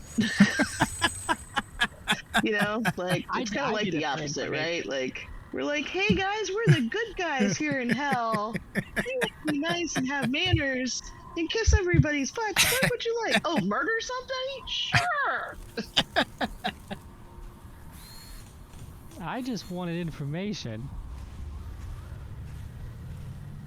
Severius, sometimes information costs murder. sometimes you gotta dollars. whack a guy.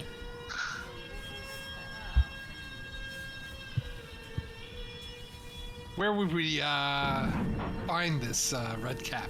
Oh, that's the fun part. You already met him. I hear Wazik gave you some trouble coming in the front door. He's the tough son of a bitch that's been getting in our way. Isn't he the guy with the new cloak? That'd be him. And don't you want your cloak back, Audrey? No. No, Hang I'm on. cool. Is the paladin angling for being a hitman? Yeah, I'm pretty sure. No, because, I mean, the guy made a deal. I made a deal with the dude to go back and kill him would be kind of, backstabby. I mean, I know that's And we all my know deal, that but Audrey is only about front stabby, not back stabby.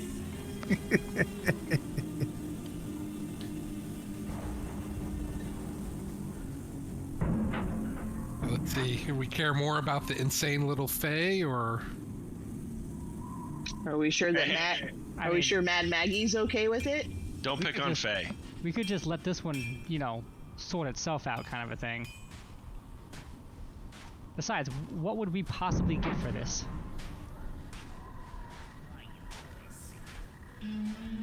Yeah, and what if that little Fae is like a buddy of Mad Maggie's, and can we actually trust this dude? I mean, he runs a gambling bit in hell.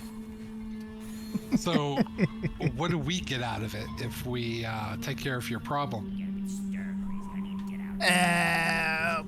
So Pins and Needles kind of look at each other. They turn their backs. You can hear them mumbling.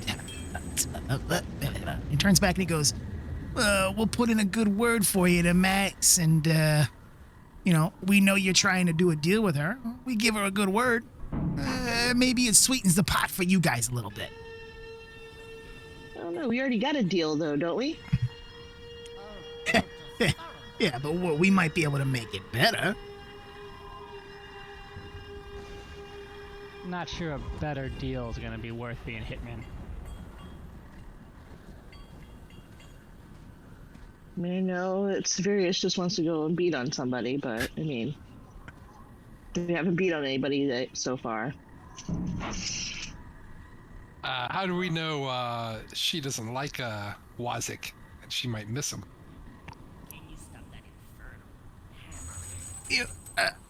You think Mags gives a shit about any of these little mad caps and red caps running around here? She buys them by the dozen from the Fae. They're expendable. That's why we should go ask her. Whoa! I wouldn't go that far. I mean, it's not the kind of thing Mags needs to know about per se. We just keep this kind of here between you and me. Just between friends, as they say. Let's not go, putting things on Maggie's plate she doesn't need to know about. Oh, I'm an insight all of that.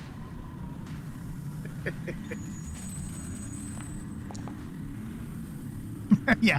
So they very clearly don't want you to bring this to Mags, and chances are she would not be happy if you guys went killing your way through her madcaps. So what you have seen thus far is that they tend to run her reclamation and excavation crews. They're going in and out, bringing in all the materials that she needs for her mechanics to keep the infernal war machines going. She just told you guys the way that she stays friendly with all the other warlords is that she builds and fixes their machines for them. You get rid of her workers, that's going to ruin some of her clout with the other warlords. So you know what would maybe boost our deal and get us in a better favor is informing Maggie of this plot to kill her workers. That's shit. And Pins looks at Needles and says, I'm not going to stay around here if Max finds out about this. We got to get the fuck out of here.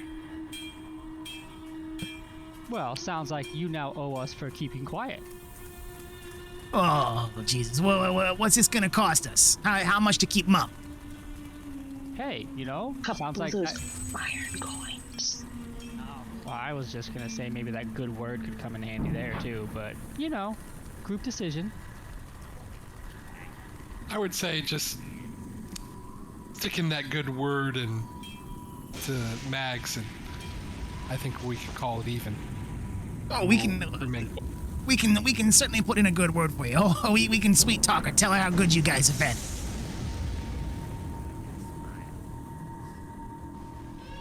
She'll I be don't ready think to. anyone needs to know about your murder plot. Oh, what? Murder plot. No plot. No, there's no plot, guys. Let's just forget there was ever a plot. We didn't even have the conversation. We're just gonna go tell Mags what nice folks you guys are, and we'll let it go at that. How's that sound? Sounds like a deal to me. That'll work. Have a nice day. So they're gonna, you see they both turn into red ravens and fly up along the ceiling and out of the room. That went well.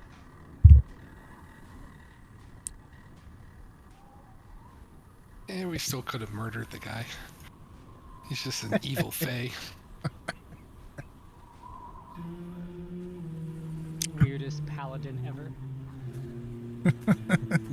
I have no sympathy for murderous fae. Fae have a different law structure than you're accustomed to there, Severius. They wallow in murder and suffering, or whatever he said. We're also in hell. They're murderous fae creatures. In hell. That's what he said. Yes. In hell. We came into their home. In hell. Call perspective, my friend. So I'm gonna move the clock here. We're gonna go in everyone else's home and kill them. You guys are When in hell, very, do as the Hellions do. So totally kind of aside here. Two things that I'm thinking. So one, the next time we play, ask me to redo any of these voices, and I guarantee I won't remember any of them. Two, Well, they were all out of New York. Even Tom Jones. yep. That's a Bronx accent, right? So you guys may remember this from way back when we first talked about playing this campaign. The tough part about Avernus and the tough part about being here with all the devils is that they are going to constantly try to tempt you to make rough moral decisions. So expect this kind of thing constantly, and you've got to balance: is it worth it? Is it not worth it? As rough and tumble as Baldur's Gate was, you guys are in hell now. You are literally in hell. So I have moved the clock ahead here a little bit because it wasn't running correctly when we first started. So the sun is there is a sun here in Avernus, but it is getting a little bit darker. You can see that some of the workers are kind of ending their shifts and going back to their tents. Some are going to the bar.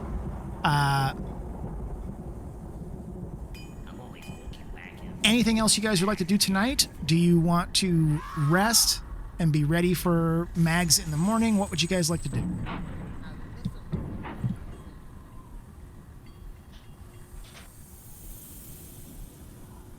Meet some Or more the rest of the people. rooms, just look in them. Yeah. I was kind of intrigued on that flaming skull that flew away, but that was just it for me.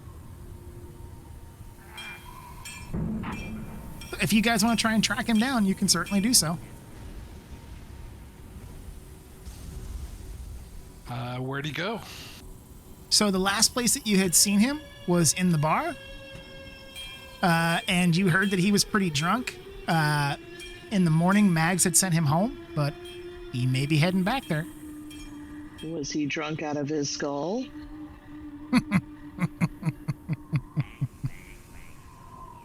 So as it has gotten a little bit darker here, I am going to... I'm guessing we're going to want to make it so that Audrey can see. So I'm going to give her her dancing lights. And the rest of you have your dark vision. So they don't have a whole lot of torches and stuff burning around here because pretty much everything that you have seen thus far does have dark vision. So if I can see Severius is kind of moving himself around. If you guys want to move around and check some stuff out, you can certainly do so. It kind of loops up and around the back, but you've been in here, and you've been in over here, which is where the bar was, And then there's like 2 central like living areas. I should say that one's a living area. This one over here is the workshop for Chuck and Clonk, where they rebuild some of the smaller machines.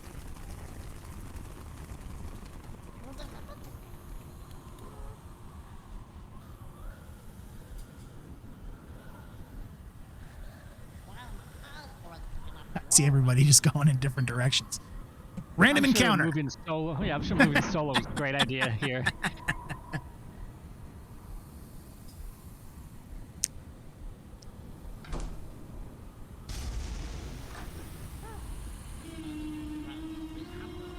I didn't see a flaming skull. He's in the bar again. He's actually on top of the bar. Oh. Okay. Barnabas. The flaming skull. Oh. Be right back.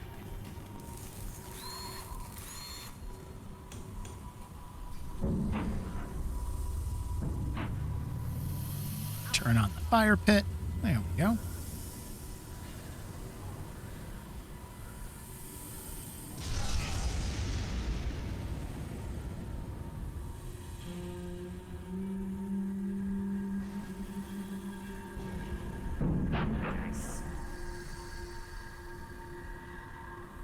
I'm gonna just bring you guys over with everybody else,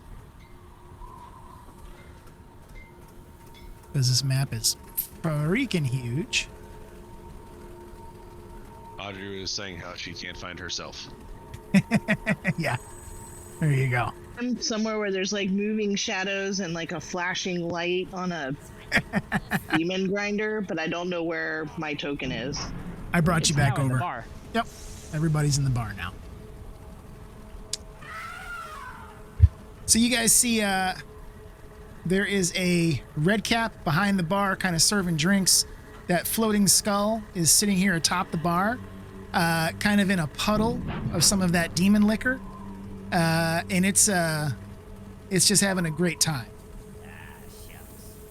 Every time the bartender walks by, he's like, just pour another one in my mouth. Pour another one. I don't have hands. Pour another one.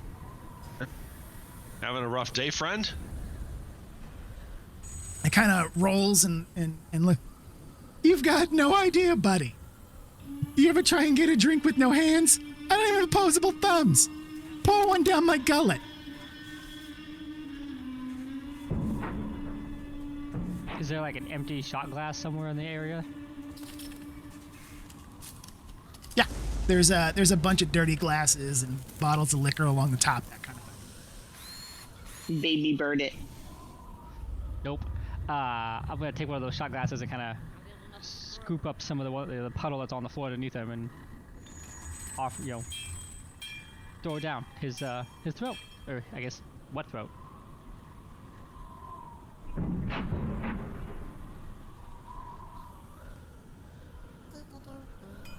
Do a couple of these. I'm just trying to fill in the bar here real quick, make sure we've got some folks hanging out. There we go. So you give him a drink, and it just kind of pours right through the skull, but he makes all these sounds like he's drinking, and it's making him happy. And once the liquor stops, oh, thank you, my friend. That's exactly what I needed there. So how did you come to be down here? Oh, it's a long and tragic story. I used to belong to this mage. He wasn't such a great guy, but he struck a deal with Maggie here. And when he died, she got his soul. She decided to keep me as part of the payment. My name's Barnabas. Who are you guys? Nice to meet you, Barnabas. My name is Moon. So as you're talking to him, you notice that in Barnabas's mouth, he has like one black gap-toothed space where a tooth should be, and every now and then it whistles a little bit as he's talking. And you see him kind of like he's watching the madcaps as they're moving about the room and this kind of thing. And he leans forward to his new best buddy Moon, and he says, These vile little sons of bitches are, they're all petty thieves. I got real drunk in here in the bar last week, and I woke up, one of my teeth was missing, and I swear to God, I keep seeing it with these silly little bastards. Every now and then, one of them's wearing it like it's his own tooth, or they're wearing it like it's a necklace or a headpiece. I just keep trying to get it back, but every time I think I found the one that's got it, it disappears. Why would they steal your tooth? Why would these crazy little fuckers do anything? They're all fucking mad. I mean, look at them. And you look behind the bar, and this one's literally, it's eating the glass top off of one of the bottles and just like chomping it, blood coming out of its own mouth, and it's like laughing at you. It's like a crazy fucking puppet. And as you look up around the bar, you realize like these things are all drinking anything they can get their hands on. Some of them are fighting, some of them are chewing on each other. One is just humping away at one of the table legs. Like, these things are absolutely insane. And what you're noticing is that there's a couple of the red caps in the room, but mostly it's the mad caps, the ones that go absolutely maniacally crazy by drinking the demon ichor. And as the bartender is going back and forth behind the bar serving, you realize he's just serving that demon liquor that Mags had done shots with you guys that has demon ichor in it. So it looks like not only do they do this with their caps where they dip it in the blood, but then they're ingesting it as well, which has warped their fragile little minds.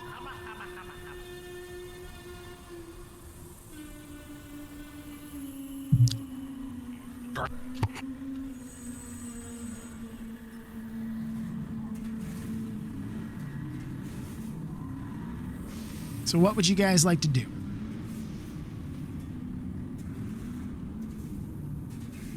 Which one took it, Martivus?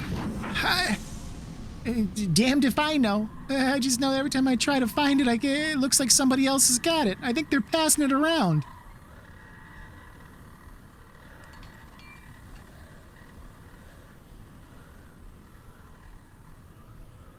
Can anyone tell who has the tooth? You guys can do perception, investigation. If you want to try and figure it out, you certainly can.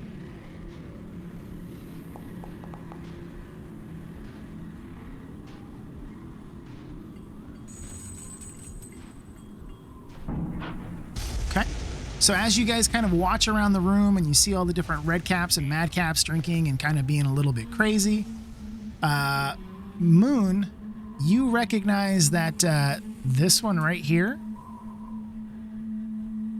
Let me see if I can ping it. There we go. And this one, we're having a conversation, and you saw that the one on the right passed something to the one on the left, and it hit it inside of its hip pouch.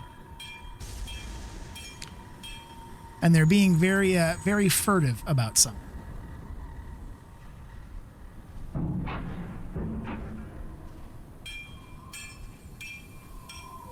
I'm sorry, I got a little distracted with kids. What was? That's okay. I missed it. So these two over here, as you were watching, you noticed that while everybody else was being kind of crazy and drinking and all the kind of crazy stuff that the madcaps are doing, these two were having a conversation, and the one on the right passed something furtively to his friend, who then, whatever it was he gave him, hit it in his hip. He's got like a pouch on his hip, and he hit it.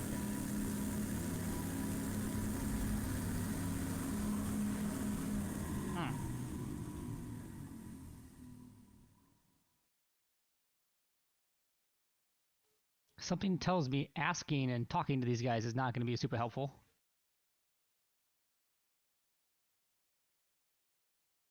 Humping the table leg?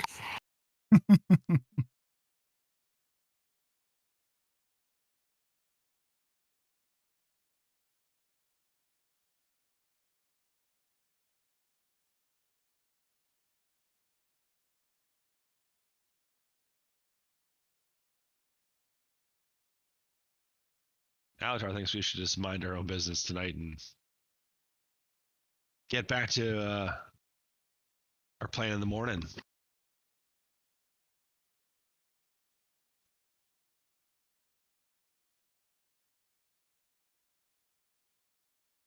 Yeah, I'll just say, I can't promise, but if we happen to see your tooth, then I'll see if we can't get it back for you. Oh, that would be great. I would really appreciate it. I'm gonna scoop up some more of the liquor in a cup and offer it to, pour it down his throat again. Have a nice night, buddy.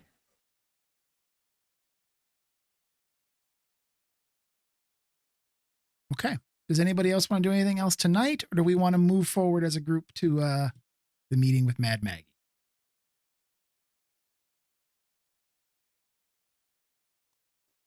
I'm good.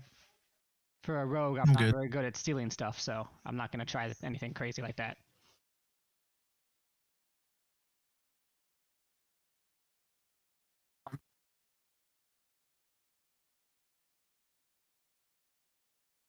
Alrighty. So what I'm going to do is move us just kind of back to here for now. So we're going to kind of just theater the mind here. So you guys take a full rest overnight. I don't think we had anything that you guys had to rebuild or that kind of thing. I don't think we lost any hit points or used any spell slots since we leveled up. So you guys should be okay there. We're going to transition through the evening into the following morning. You hear some fights in the middle of the night. Some of the madcaps and redcaps getting a little bit too drunk. But as the morning comes, you don't see any bodies in the courtyard or that kind of thing. So it looks like we should be okay. So you guys meet up. You kind of meet up with Mad Maggie in the morning. She is waiting for you in the bar. As you guys approach, me just get this one ready. Okay.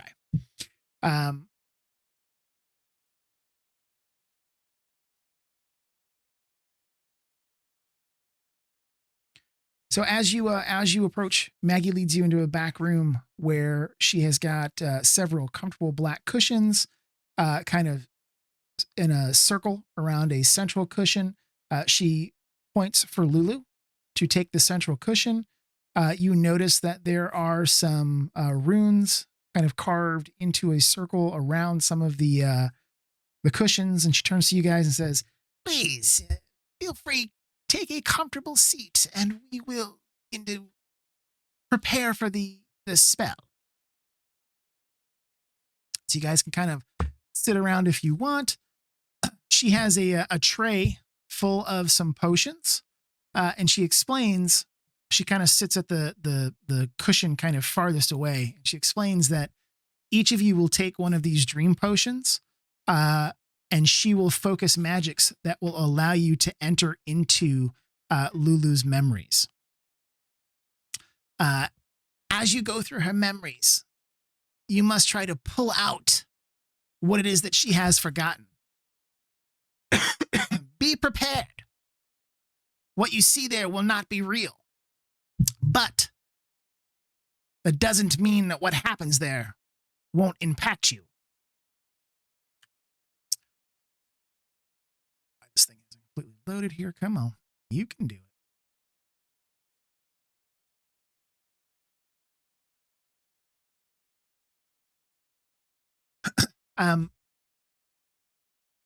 Some of her memories she may not wish to go through. You will have to work as hard as you can to reclaim what she has lost. Others, what you see may not be real at all. It could be false memories that she's pushing forth to hide what she doesn't want you to see. You must remain steadfast. Do you all understand? Yes. Yep. Yes.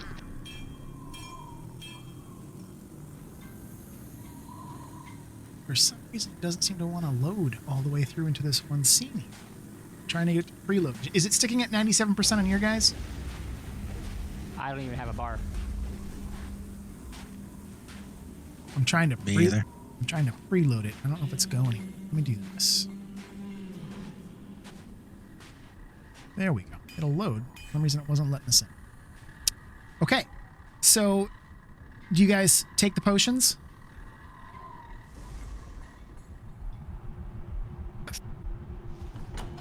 Lulu takes hers. Lulu slowly falls asleep. The rest of you begin to feel tired as well. And as you slowly drift off, you slowly fade to black and then come back into this kind of strange dreamscape. Let me do that. There we go. Let me load that. Okay. Can everybody see the weird rainbow colors? Yes. Cool. Yup. Okay. So, so as you come up out of the darkness, this rich, radiant light of dancing rainbows slowly dissolves. Warm sunlight fills the area around you. Within this space, ahead of you, you can see that Lulu is flying along in it lazily in this lush meadow at the shoulder of a beautiful, blindfolded angel. As the pair strolls through the tall green grass, the voice of Mad Maggie fills your mind. Push through this paltry vision. It only represents what Lulu wishes was true. We need to see more. I need everybody to make a intelligence saving throw for me.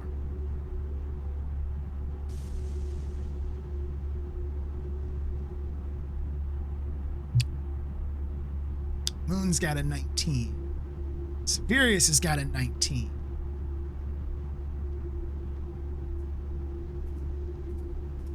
Mine says there is no current active combat encounter in your currently viewed scene. Are you doing an intelligence saving throw? I'm just clicking on intelligence. I don't have an option.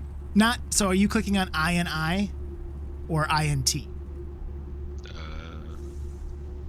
Well, you just rolled initiative, I'll tell you that. Saving throw. I think that makes him fail the intelligence saving Yeah, throw. I did too. If you can't make it, group? it's instant 0. So let's see here. So Moon 19, Siberius 19, Audrey 10, Alatar 14, Olin 17. So that one doesn't count because that was initiative, so get rid of that. So, okay. So as you guys begin to try to focus your efforts, you slowly see that Siberius disappears, Moon disappears, and Olin disappears. Audrey and Alatar, as you stand there, at the very edges, parts of the landscape begin to crack and float away into the void. I need you guys to do another intelligence saving throw for me. You have failed the first round.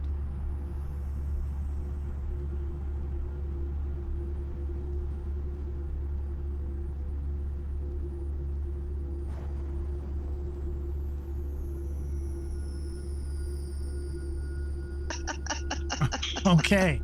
We have We'll be stuck here forever. We have unfortunately failed the second round. We have more of the dreamscape slowly begins to crack off ahead of you. You see that Lulu and the angel fade out and disappear as more of the landscape cracks and falls away into the darkness of the void.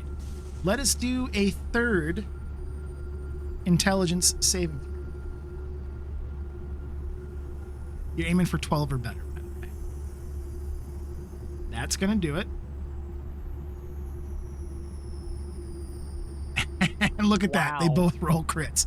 So as on this last time, you hear Mad Maggie's voice saying, "God damn it, focus you two." You focus in and you see that the memory itself is completely false, and that's why it is breaking and falling away, and the two of you slowly disappear back into the ether and fade out. The sound around you begins to change. You can hear your own heart.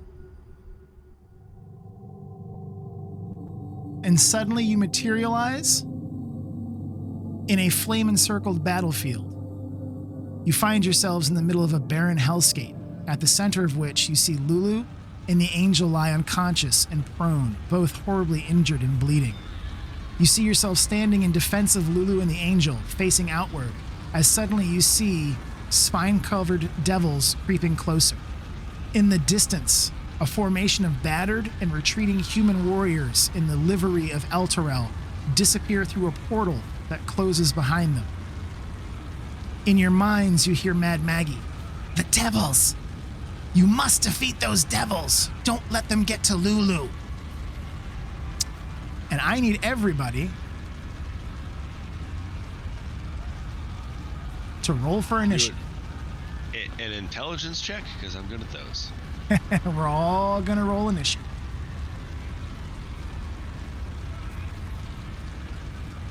I have to refresh my screen real quick. Okay, go right ahead.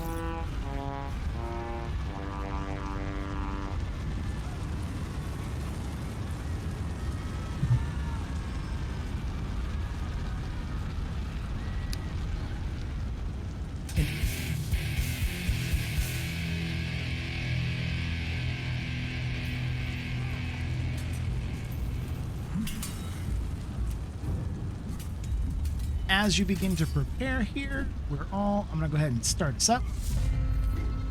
So the very top of our order is going to be Moon. So you see in the distance, you guys are surrounded. There are spine devils coming up every side of the hill towards you, trying to get to Lulu and the fallen angel. What would Moon like to do as their first order of combat? Okay.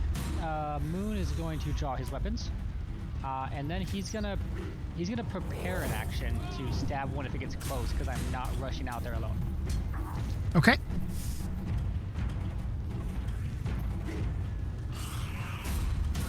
That is going to... Do you want to do anything? Can I retract that? I have a better idea, because I'm not an idiot now. I'm going to draw my bow, and I'm going to shoot one, because my intelligence check also failed. Perfect. Go ahead and target one. Take a shot.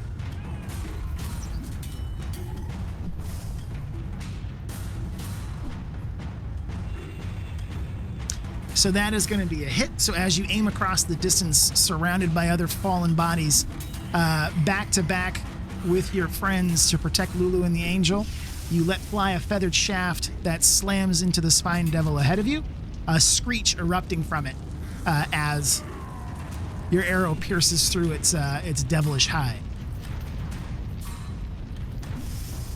Anything else you would like to?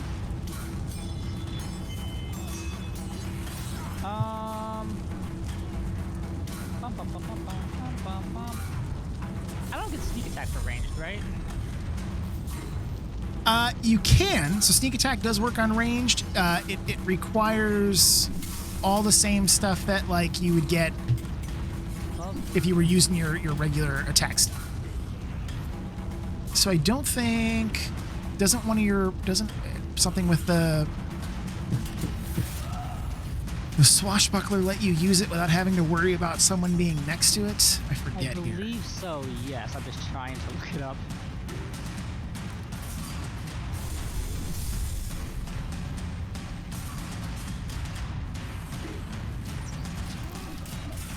I can't remember which one it was.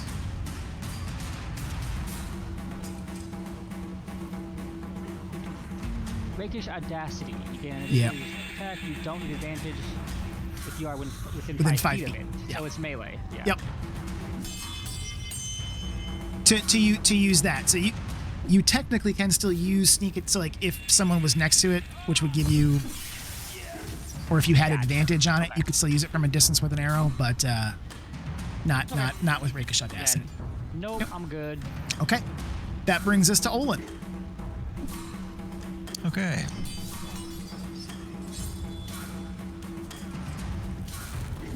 Does everybody love the new turn marker, by the way? Because I know I do. The fire and ice thing. Very nice. Yeah. Okay, so Lulu's here in the center. Yep. So you've got the angel here and Lulu here, and out around you guys there's a devil here. One coming up here, here, We got like what a dozen. here, here. Another one here. He brought a friend. Who brought a friend. Okay, Who so brought their that's an cousins. available space where I just moved. Yep. Yeah, and if you want to stand over them, you certainly can, because they're prone and unconscious. Okay. I'm going to position myself there and then cast Spirit Guardians. Okay.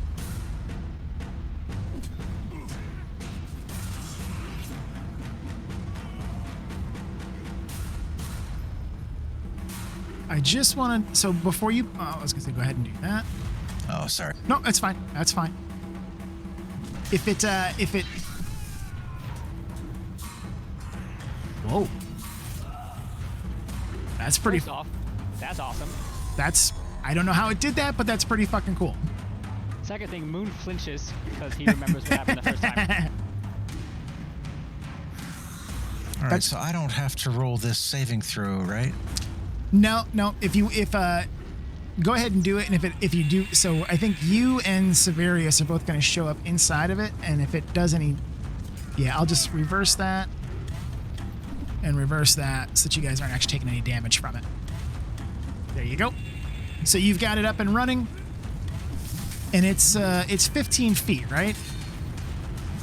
Was that the 30 feet, 15 feet? What is the? 15. Yep, 15 feet around you. So the where it's in yellow is where they are. The animation is just gigantic. You can kind of see the yellow template underneath it. Yeah. Yep. Let me.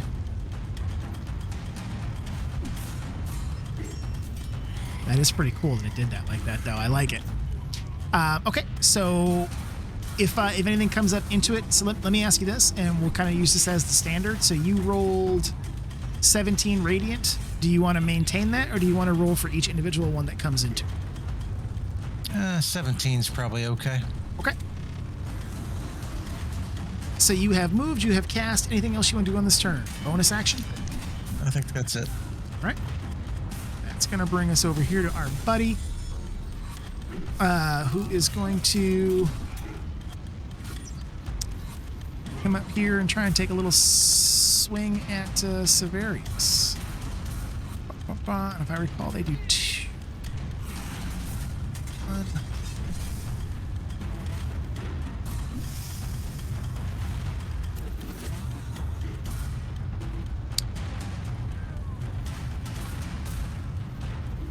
So it is going to try and take a bite out of Severius first. And then it's going to try and use its trident. Take a swing.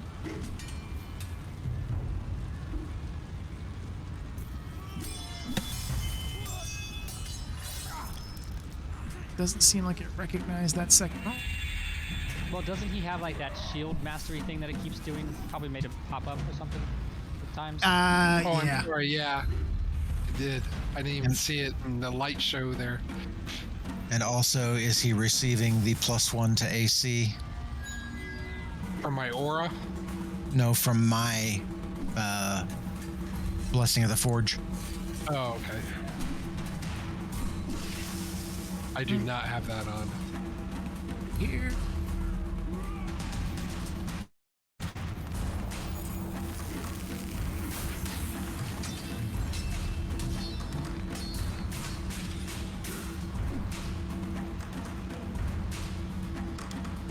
Seconds here.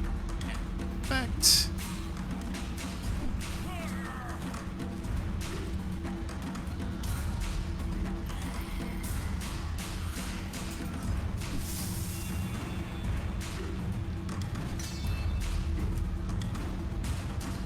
There we go. That'll put the Blessing of the Forge back on you. Thank you. And the Shield Master.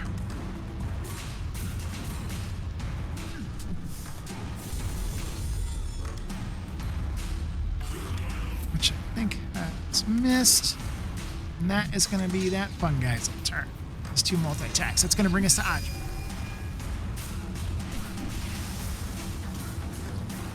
So from where Audrey is, you've got a target over here if you want to try and shoot your crossbow, or one over here. or one down here.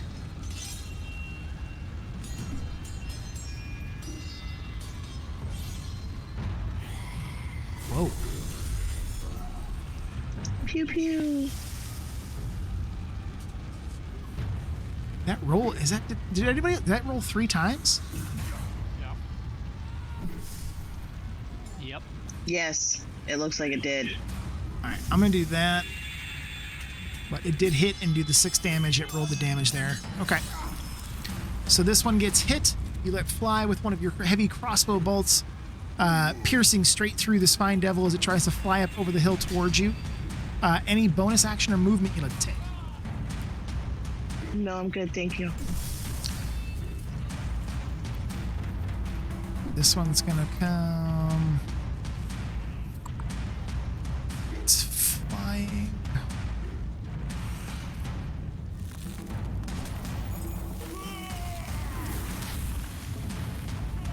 And it's not gonna quite be able to get there, but it's gonna fly its 40 feet.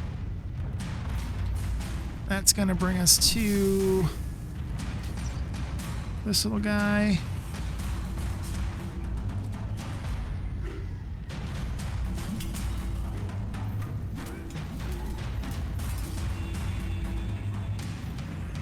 He is going to fly his 30 feet. Come here. And try and take a little swing at Alatar. So he's going to do bite.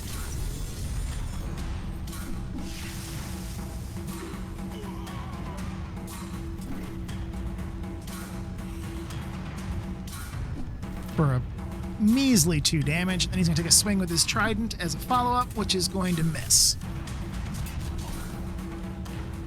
And that brings us to Alatar. Alright, Alatar will return the favor. I am lagging out really bad right now. Can you hear me okay? Yeah, you sound you and Nikki both are lagging a bit. I noticed that your ping times on the server went up. Yeah, I can't, I'm not getting any response. I'm trying to target. Can't type.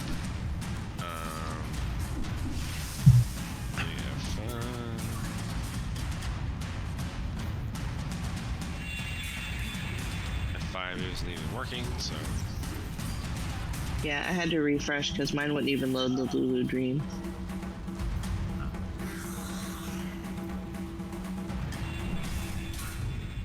Let's see.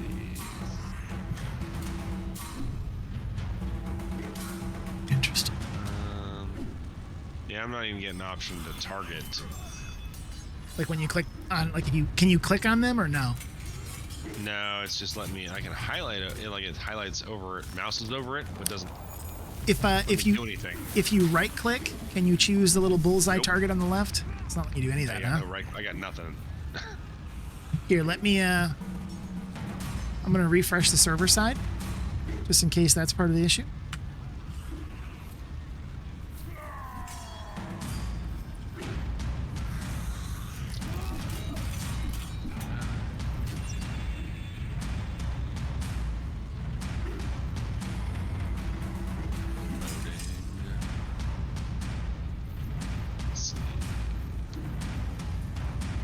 Still not giving me an option to target him. And you're on the basic controls and all that, in the upper left-hand corner? Yeah. Yep. Is anybody else having problems selecting? I haven't been. I'm okay. Can't even move. I'm good. I'm good. Oh. That's funny.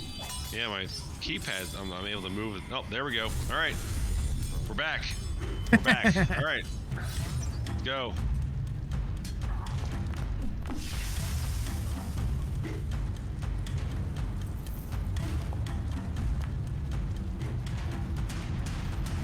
Yeah. Actually, I want to do... Is that right? Yeah, I think that was your double Eldritch Blast. Yes. Okay. It's the ability check. So, all right, yep, that's it. That's all I got. Okay, so your first Eldritch Blast slams into the Spine Devil in front of you. The second one, unfortunately, flying wide as the sounds of the other Spine Devils begin to encroach up the hill. The crazy ghost-like spirits of Olin's Spirit Guardians swirling in the air around everybody. That is going to bring us to this guy back here. Another one of the little spiny fellas.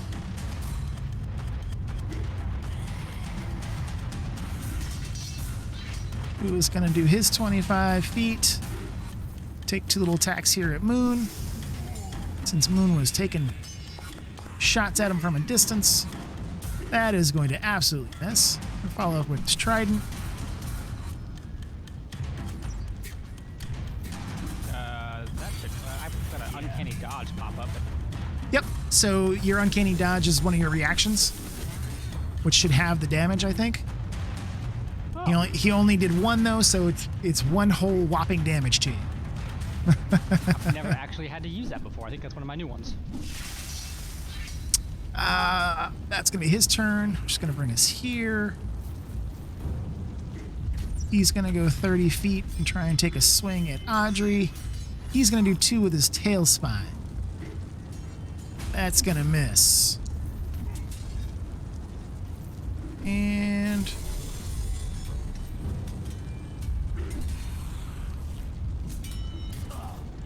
did Audrey get any kind of a pop-up on her screen? Yeah, the cutting words. There it is.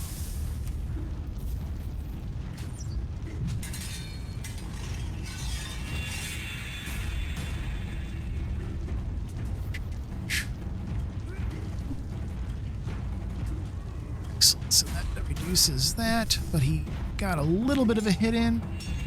Where's our next guy here? Oh, he's way outside. He's going to have to do some flying.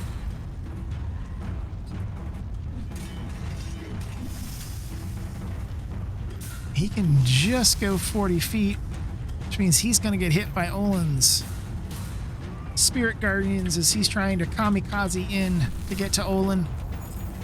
And that's going to tear him a brand new asshole.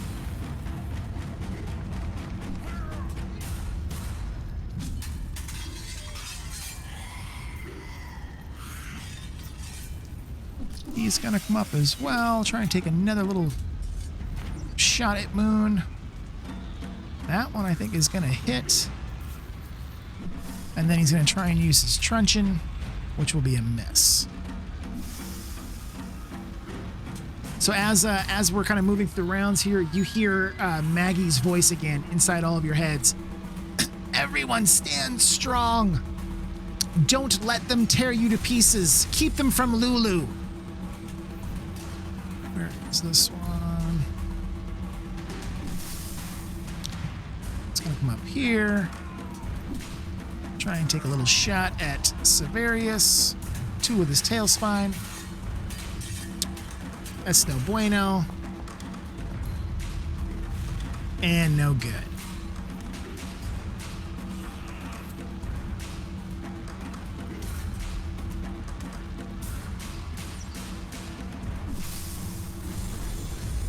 This one's going to come flying in, but not be able to reach. This one is also going to come in but not reach. I think we got 1 more here on the outside. So there he is. Yep. He is also going to come in. Stop.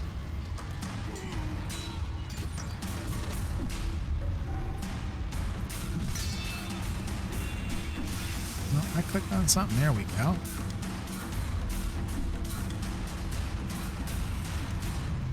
He's going to take 2 quick shots. That's a miss. And that's going to be a miss and Severius as well, which brings us to Severius. You have a target-rich environment, my friend. Not for long. I'm going to cast Hunter's Mark on the one across from me. Okay. You paused it. Oh, sorry about that. There we go.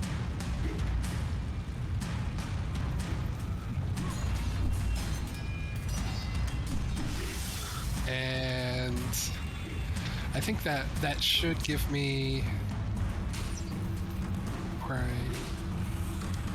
deal an extra 1d6 whenever you hit it with a weapon attack.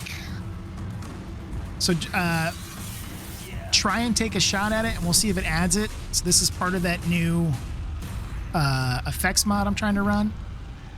So I think it might automatically make it happen. If not, well, we'll see. Okay.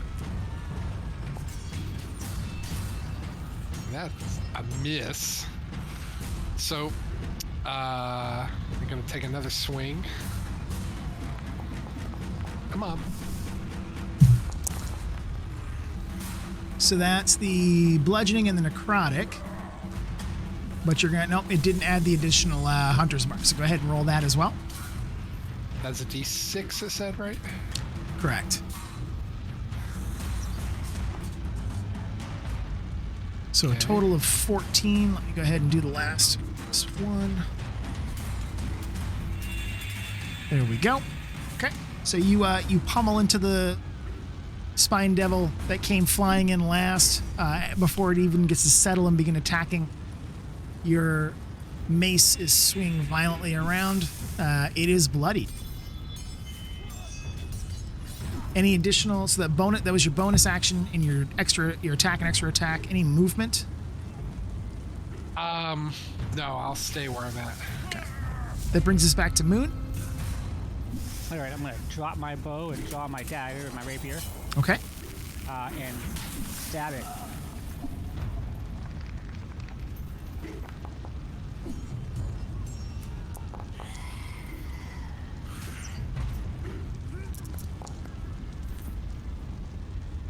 Oof. And with that, the spine devil is destroyed. You see it slowly turns to sulfuric ash that blows away in the wind of Olin's spirit guardians spinning wildly around you. It's devilish blood staining the ground with the other bodies at your feet. All right, and then I'm gonna use my disengage ability to back up. That there. Okay. And kind of wink at that one that I just left and kind of motion, come get me. Perfect. That's going to bring us to Olin. Okay.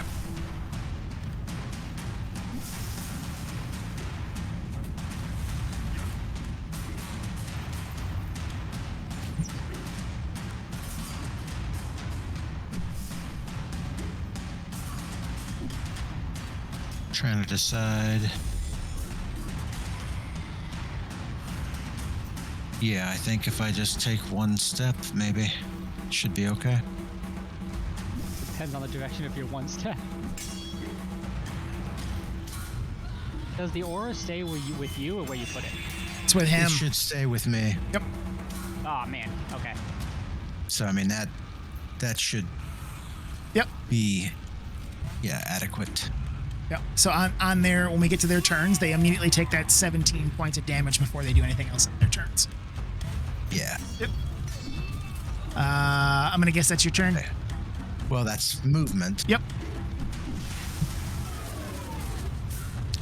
Yeah, I'm gonna go ahead.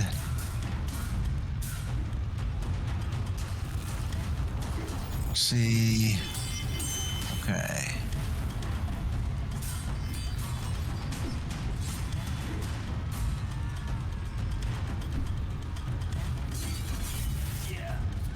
All right. I want to target.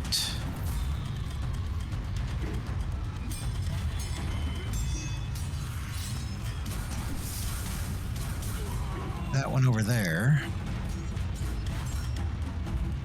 Okay.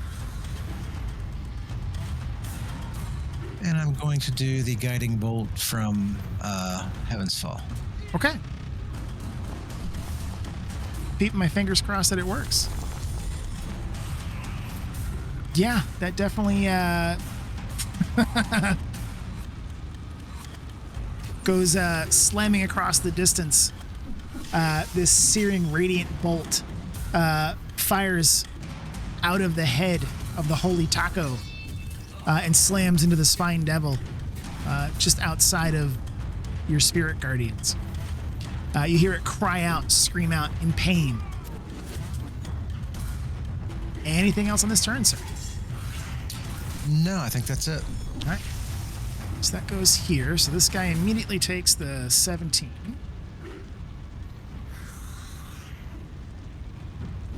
And then he is going to futilely try and take 2 shots here at... oh, that might hit. Maybe. Maybe possibly.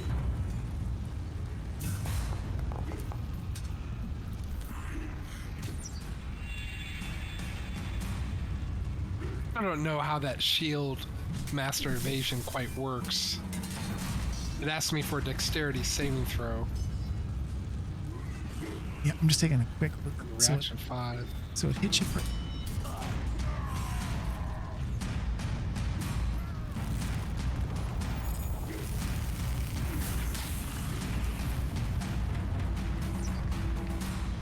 So it looks like it's... No, so it looks like it... The save... That time the saving throw didn't work and it did hit you. Okay. Yeah, that's so... That shield master evasion is a reaction, I think. It should only affect things that make him have a dexterity saving throw, though. Yeah, I don't think it's supposed to be popping up every single time. I'll have to try and take a look at it after the... I think that's why the damage is still going through, even though he rolls it. So that was his first one. He still gets one more attack with his tail. That one's going to hit as well. He rolled back-to-back 19. So he's chipping away a little bit here at Severius as he screams out pain from the spirit guardians ripping through his devilish hide. Which takes us back to Audrey. So you've got 2 of them right near you.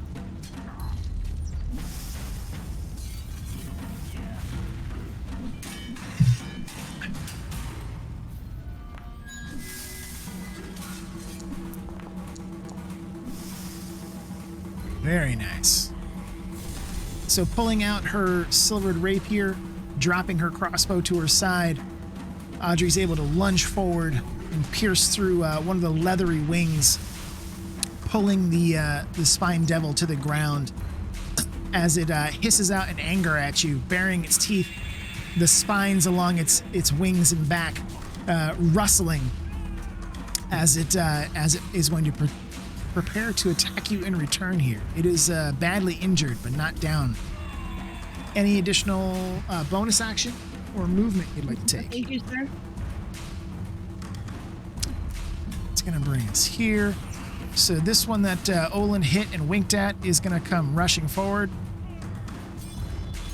It's going to hit your wall and immediately disintegrate from that 17 points of damage, turning into a nice little blood stain.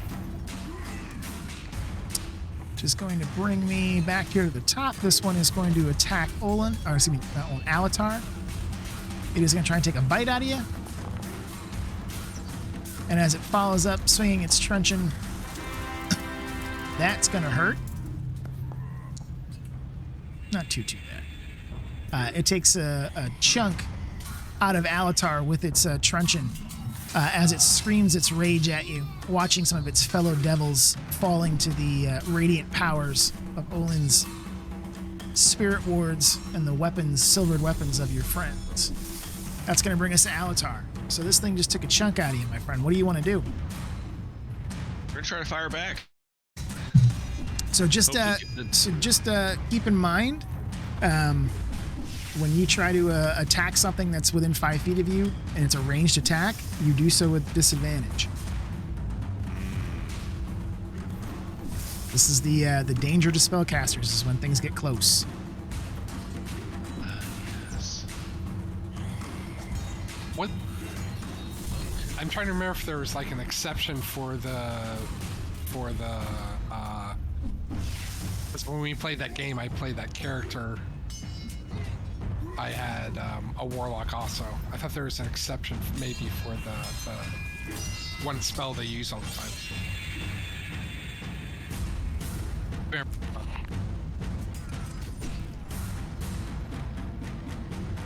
Yeah, I don't know.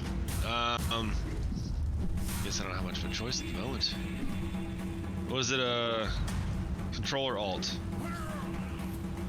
For disadvantage, it's...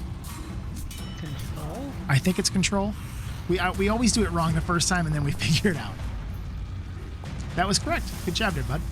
And a 20's Alt going to for hit. advantage. Jeez, man. Nice roll. So that's your first one. So that lances out. You can certainly give it another go.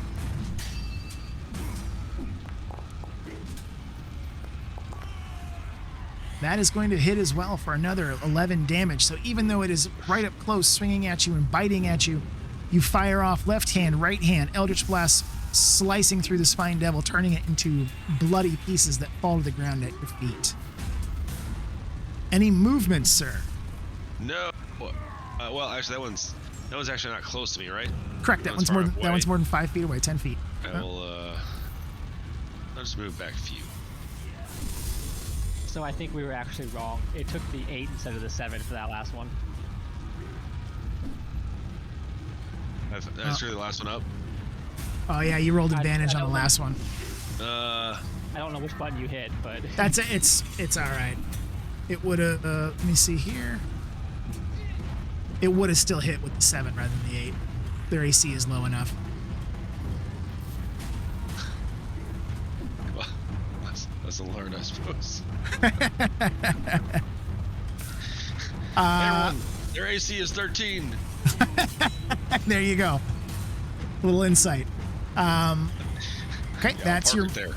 That's going to be over here. This one is going to take another swing at Audrey because she has been beating on it. It's going to try and bite her. That's going to be a pretty good bite. Let's see how hard this hits. I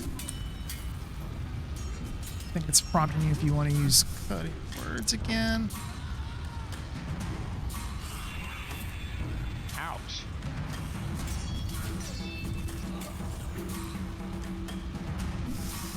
Did it, so it used cutting words, but I didn't see, did it roll any die there for you, Nikki? I didn't see it I roll. didn't see him. I only saw the black die. Yeah, so you can roll.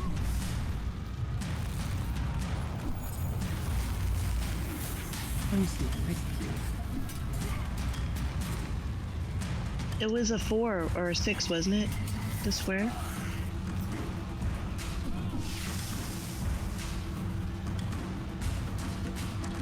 Just want to see what it rolls here. Just puts that up into the window. Actually,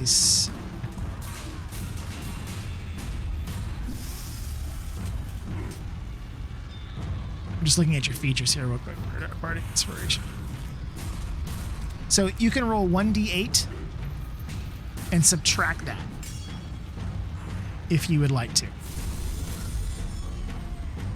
from the damage that it did. So it just did 16 damage, so you could roll a d8 and I would subtract from that, so it would hit you not quite as hard. Hold on one second. Mm-hmm.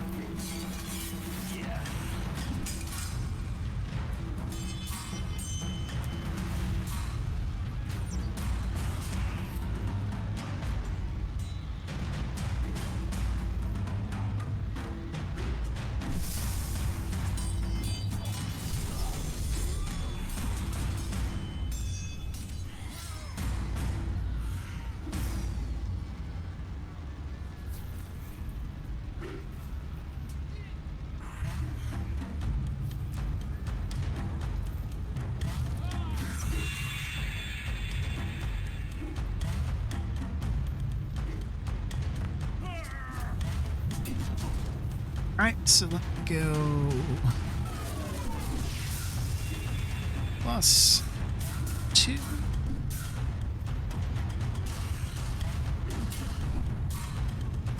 Roll the 2. Yes. Okay, so we add those hit points back. It gets to do its second attack. It's going to take a quick swing with its truncheon. Jesus, that's another crit.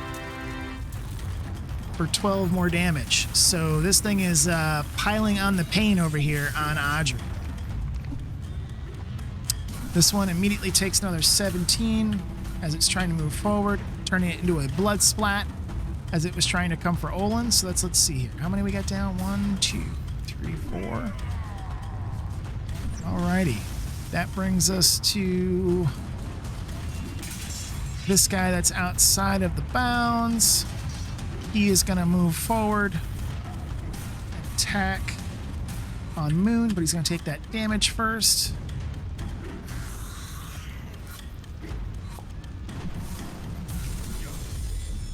Bite being a miss, and then a swing with his fork also being a miss. That brings us here. He immediately takes that 17 damage from the Spirit Guardians before he attempts to take a couple of bites out of Severius's armored hide. The first one being a miss, and then the truncheon also being a miss. Our well-armored paladin turning back the weapons of multiple opponents attacking him from around this circle. This guy up here is going to step down to the very edge. He is going to take a bite at Alatar. I think Alatar just had some kind of reaction pop up. Warcaster, okay. To maintain. And then he's going to swing his truncheon as well. I think that is going to be a miss. So he comes up and takes a little chunk off of one of Alatar's pointy ears, spits it back at him in rage, and just continues his attacks. That's going to bring us to this guy, who is going to step up, seeing that Audrey is getting torn up a bit. Is going to try and lash out with its tail spine and miss. That second one is going to be a hit, however, and he's going to do some piercing and fire damage with his tail. Our poor Bard is near death, getting the crap beat out of her. That brings us around here, taking that Spirit Guardian damage. This one in front of Severius bursts into a cloud of blood and ash as its spines rattle to the ground beneath it. That brings us back to Severius. All right. The one across, catty quarters to me. I target. I move my Hunter's Mark over to it as well, and I will take a swing at it.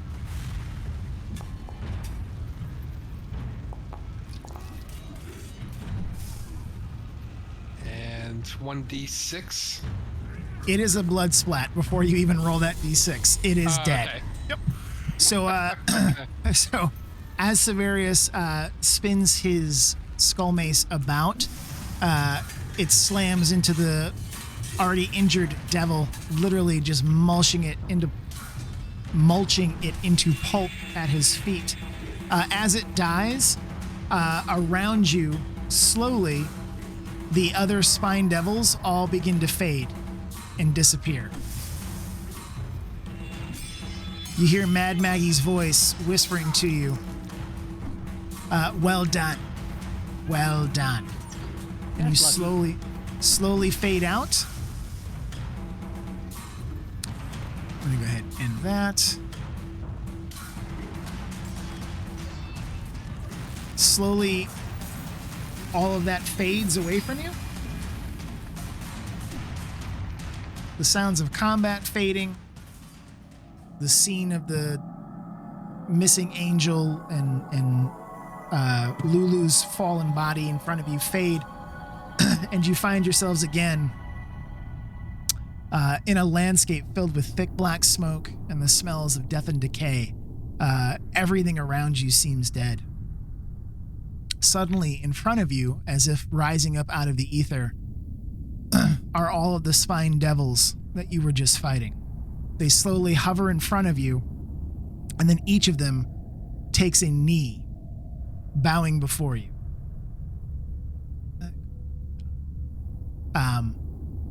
The one in the very front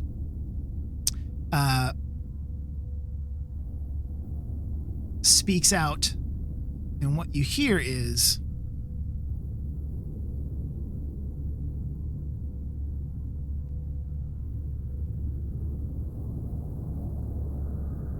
For those of you that speak it, I that do. is what you see. Yes.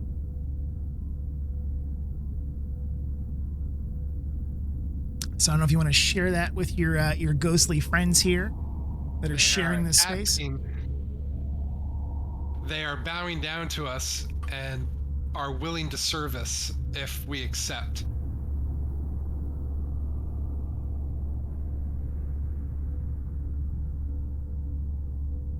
Willing to serve us? Us, yes. For what price? Can we ask them questions? Sure. What is this deal? Is there any catches to this deal?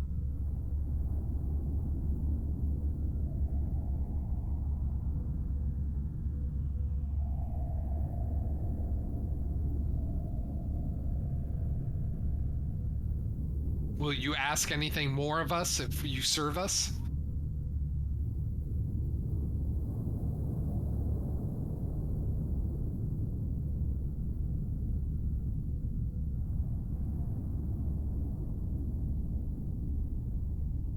Not to interrupt, but while this conversation is going, can anybody heal the bard? Yes. Yes.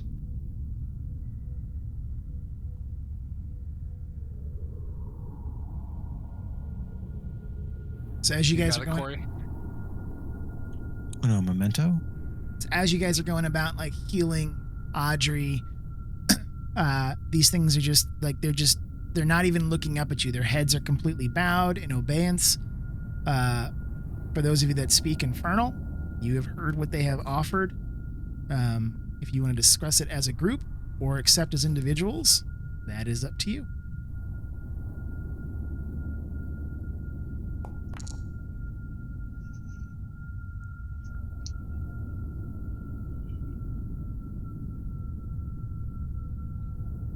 Thank you for the heal. I think we should take them. They might be helpful. You know, maybe one of them can drive.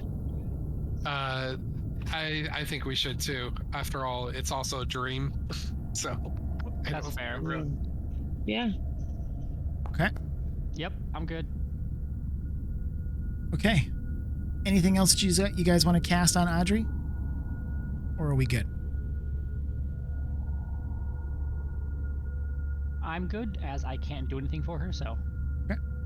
I'll use actually. I'll T's and use P's. T's and P's. lay on hands, and I'll give her. Where is she at now? So I'll give she's her 13. I'm that boy-looking thing with goggles. she's badly injured. She's She's at 32. I'll Yeah. give her the rest of the 13, and I'll heal myself as well.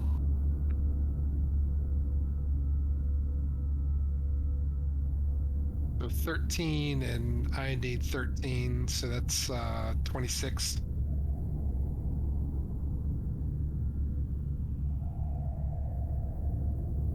You good, Alatar?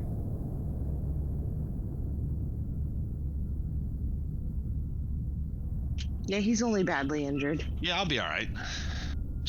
Tis but a scratch. just not but a Um, flesh wound. And then give the rest to Alatar, whatever I have left. That's good. I got 9 left. Yep.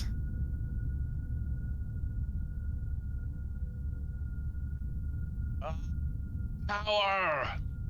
All right. So who's gonna reply back to the Devils? I will. I'll just tell them we accept. Okay. As you do so, you hear them go, accepted. And they slowly fade back into the ether. And That wasn't ominous. yeah, you hear Mad Maggie laughing in the background. And so your deals begin. At least this was a simple one. And slowly everything fades to black again. And then fades back. You find yourselves in the middle of a vast barren landscape filled with utter devastation. Black sludge rises up rapidly out of the ground, enveloping your feet, gripping you tightly, overwhelming you all with a horrible sense of loss. You slowly begin to be pulled down into the sludge. You hear Mad Maggie's voice, loud, insistent, and disembodied in your head. Don't let the sludge consume you. You must push through her defenses. She must look. I need each of you to go ahead and roll for initiative. Alatar's peeing, so it might take a minute. Okay.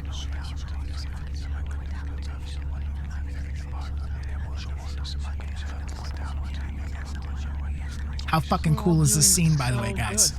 That is terrifyingly Whispering. amazing.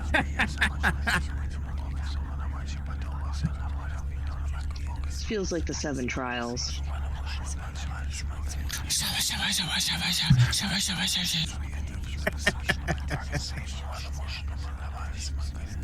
We're killing initiatives, by the way. I always roll low on initiative for some reason. Consistently. I usually do. 3. I rolled high last time, but not this time. I rolled a 3 last time, and then topped it with a 2 this time.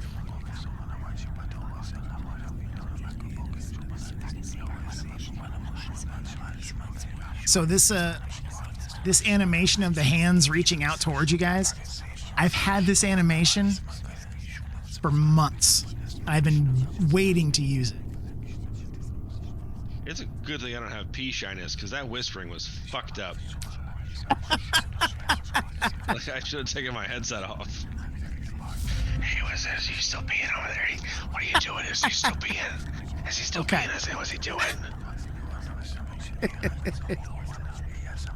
So Smells like asparagus. He had too much coffee this morning. I don't think he drank enough water. What do you smell like that? Is that an IPA? Oh my god, what's going on? Age level must be off.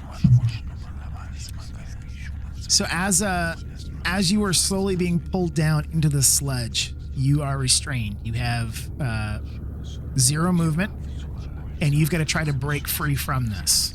To do so, you need to roll either athletics or acrobatics checks. So whichever Alatar would rather roll first.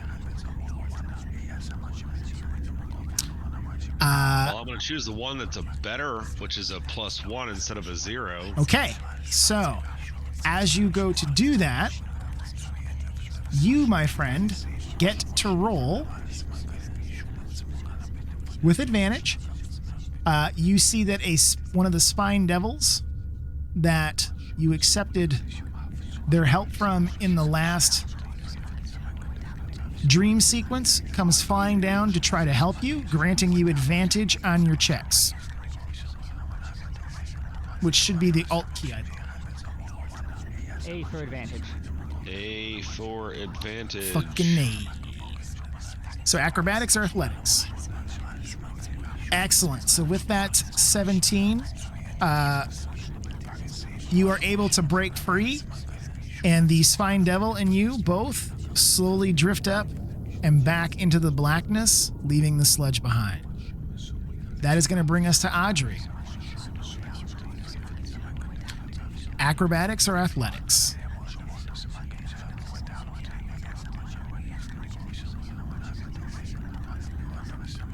And use that alt key to get your advantage.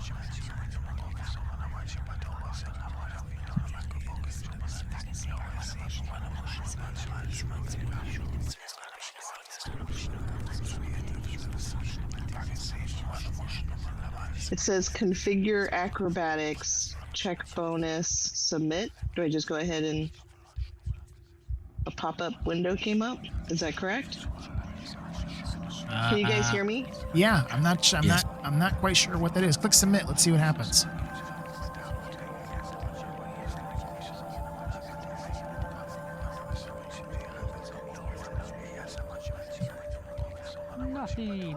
Nothing happens. Did you click on? Yeah, don't. So I think you clicked on the little gear to the side. Just click on the name of the skill.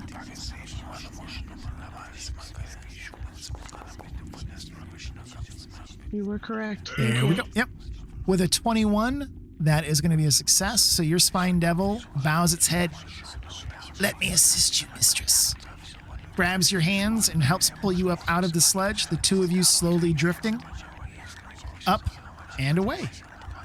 Back into the darkness of Lulu's dreams. That's going to bring us to Moon.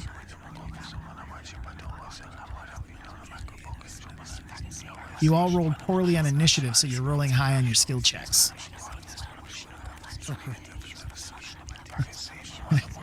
Now that I've good on our initiative. now that I've jinxed it. I hate you.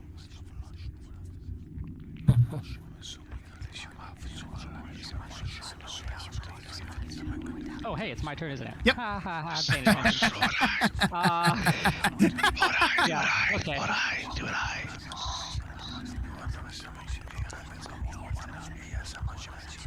With advantage, that is also going to be an excellent roll. Your spine devil is able to assist you. The two of you slowly drift up and out of the sludge and back into the dream. Olin. Good job. You did great. Good rolls. And Good you job. said Good stuff. acrobatics or athletics? Correct.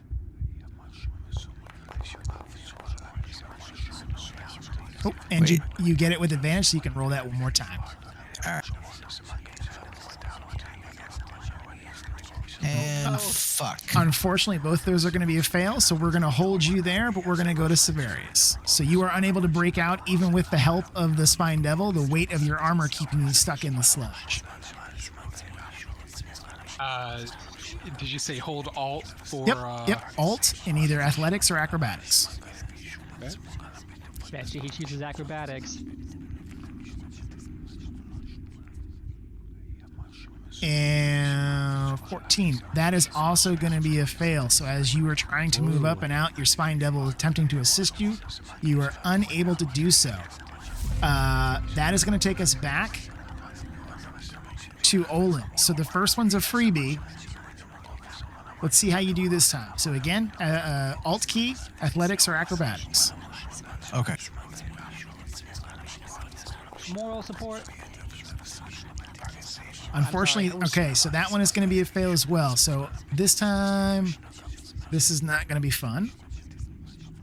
What I rolled. So I'm scared. Blood smoke sick. Oh. So as you are pulled further down into the sludge, you feel a wave of psychic agony dig into you, doing 35 damage, tearing into your mind. You hear the whispers get louder inside of your head. Severius, it's going to be your turn.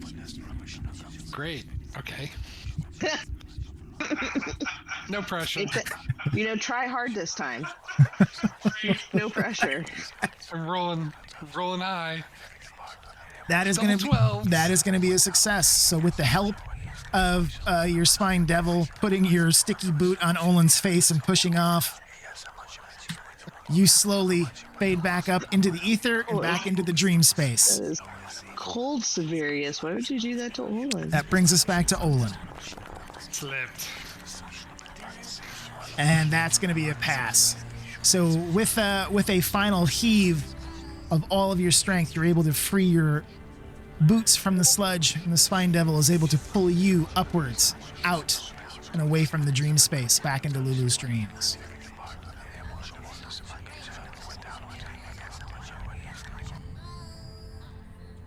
Well, that sucked. You all appear in another dream space. Before you, Lulu rests on a black cushion at the center of an inky void. She's unconscious and she's alone. A beam of brilliant white light shines down upon her from nowhere. Next to her, a large, gleaming brass spyglass rests atop an ornately carved tripod. As you watch, kind of floating around her in space, she slowly awakens and looks peacefully around her. Her eyes settle on each of you, and she smiles. Slowly flying up and seeing the spyglass, she approaches it, pressing one eye against the eyepiece. She then steps back suddenly, eyes wide, mouth open, and her face alight with excitement and joy. She cries out, "The sword! The sword! I know where it is! I remember!" And with that, it all slowly fades back into darkness. And moments later, you all find yourselves awakening back in Fort Knucklebone.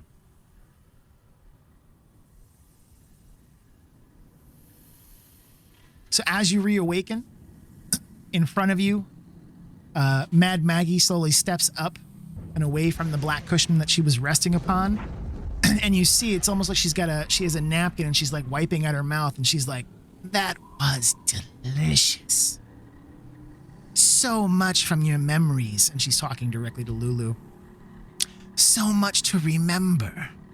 You did know Zariel. You knew her well. I hope that this brings you some kind of peace, little one. You have suffered much for her." And with that, Maggie turns to the rest of you and says that you have kept true to your side of the bargain. You did very well in the dream space. And it's as you all come back to yourself, you can all take full rest. The damage that you take in the dream world was just in the dream world. If you had been reduced to 0, it would have kicked you out of it, and you wouldn't have been able to continue through to try to help Lulu. But you all made it through, so everybody can just do if you want to do a long rest or just put your hit points back at full, you can certainly do so. So Maggie tells you that you have lived up to your part of the deal. She's going to do the same. So what she has for you, in addition to telling you that you can always come back to Fort Knucklebone and use this as a base or as a place to repair your gear, your machines, that kind of thing. As she's talking to you, Chukka and Clonk drive out 2 machines out into the courtyard for you. And in front of you, let's see here,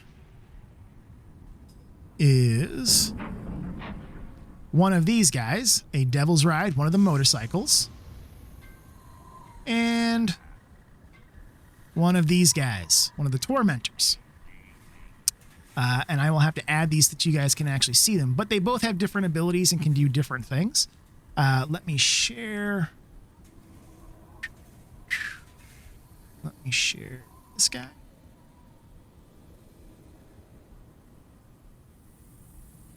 And this guy.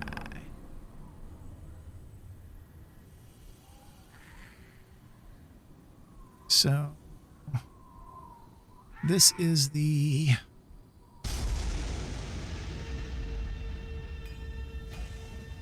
Devil's Ride info in terms of kind of what it's capable of, that kind of thing. So it's it can carry 1 creature, has a capacity of 100 pounds. It does 120 feet per round. The Devil's Ride is basically an agile little motorcycle. It can jump, it can do stunts, it's able to dodge out of the way of other machines, that kind of thing. So it's great as a scout vehicle, though it doesn't have a whole lot of offensive ability. And then the other item is the Tormentor. This one is an offensive and speed vehicle. So this one actually will carry up to 4 different creatures with a cargo capacity additional of 500 pounds. This will do about 100 feet per turn. And it has abilities such as crushing wheels, where it can drive over creatures and crush them beneath its heavy steel wheels. All of the weapons on it are considered magical weapons. It has raking scythes and blades off of the sides that can hit creatures as it drives by. It also has a harpoon flinger on top of it that you guys can fire. And it does have action stations. So the vehicles, in other words, if you want to use them, one of you has to be dedicated to that station while you're either driving it or shooting the harpoon flinger. And then others of you can shoot off of it or that kind of thing as you're going along. So she has now given you 2 really well-made and rebuilt Infernal machines. As you're looking them over, you can see that Chukka and Clonk put in a lot of extra effort to make sure that these things are in top-notch shape because you helped them with the demon grinder to get it up and running. As they are giving you this, Mad Maggie steps forward and tells that she has 3 soul coins. And she says, so here's one of our little secrets. All of our machines run off of these soul coins. And she shows you how on both the Devil's Ride and on the Tormentor, there is like an infernal furnace that you pop the coins into that melts them and releases the soul captured inside of the coin. The machine can then burn that for fuel. So if you want to use these machines, you've got to burn these soul coins. She's like, as part of our deal, I can give you 3 coins. These will power the machines for up to 3 days each.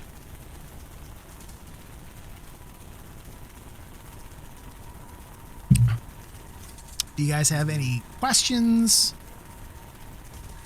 So we're burning people's souls to power these machines. Well, yes. How else do you think they run?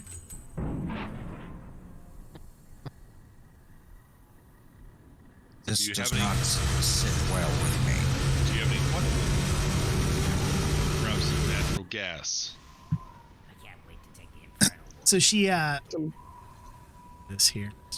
So Solar she panels? so she tells you that what's this? SOUL Solar. solar panel.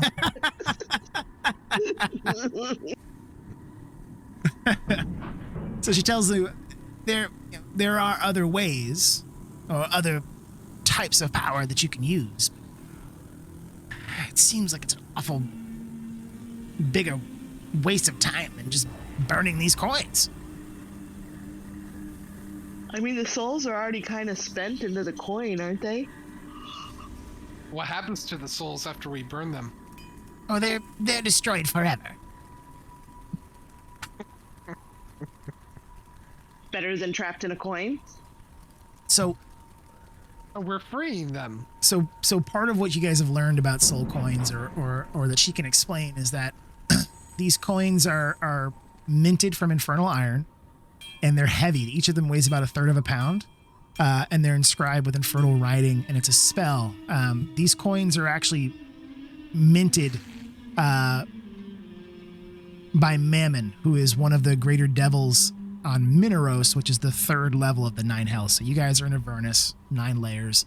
3rd one is apparently the accounting firm. They're hellish currency used throughout the 9 hells. It is their most valued form of currency. They use it to power their machines, to power their flying fortresses, as bribes, as money. And the idea is that evil creatures, or I shouldn't say evil creatures, souls of people who have committed crimes, horrible acts, people who basically get sent to hell. That's the type of souls that show up in these coins. Still, they're human souls. And if you burn them to fuel your machines, it destroys the soul forever. They have no chance for rebirth or for any kind of repentance.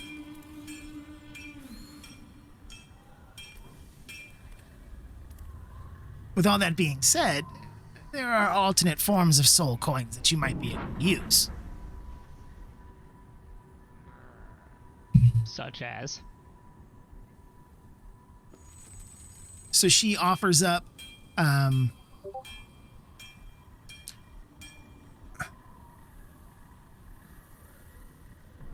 few of my mechanics have been working on what we lovingly call a demon trap. She turns to Chucka and Clonk, and they rush back to their mechanics bay and come back, and they have a small rectangular device that is wrapped with cord. When they unwind it, it's got about 20 feet of cord that comes off of this box, and it comes to a small control panel. As you look at it, you can see the entire thing is carved with very fine infernal runes. And Maggie says, "We've never tested it, but theoretically it should work. If you kill a demon, you can trap its soul as it leaves its body with this box. You can then use those souls in place of humans." And as you look at it, she shows you that in the handle, there's a place where you can connect one of the coins. So the idea is that it would siphon the soul into the box and transfer it into the soul coin. Rather than using the human soul, you could use a demon soul to power these things. But it requires you to find and kill demons to do so. So you'd be overriding the soul that's already in there with the demon soul? She would give you some expended coins. In other words, coins that had been used but no longer have souls in. They're just infernal iron. They're basically worthless to everybody at this point. But if you wanted to reuse them and try and capture some demons, you could do so.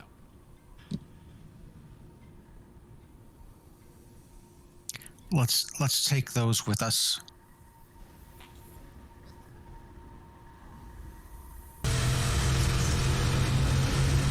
Soulless The ones. spent coins.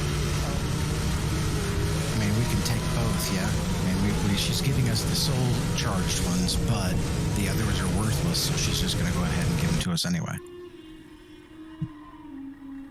Correct. So she'll. Or did I not understand that correctly? Nope. So right now, the Tormentor and the Devil's Ride are both already powered. So they've already had a soul coin expended to them. So you've got a day or two on both of those. She's giving you an additional 3 coins, which can power the machines across Avernus for another 2 to 3 days. So it's usually about a day per coin. The Devil's Ride will go a little bit further because it's smaller. She can also give you, 10 expended coins and the Demon Trap if you want it. She just asks that if you're going to try and use that to capture demon souls, if it works, to let her know, because she could probably sell it to a bunch of the other warlords. Again, they've never tested it, so they don't know if it definitely works or not, but she'll give it to you if you're squeamish about using regular souls. I'm up for that. Yep.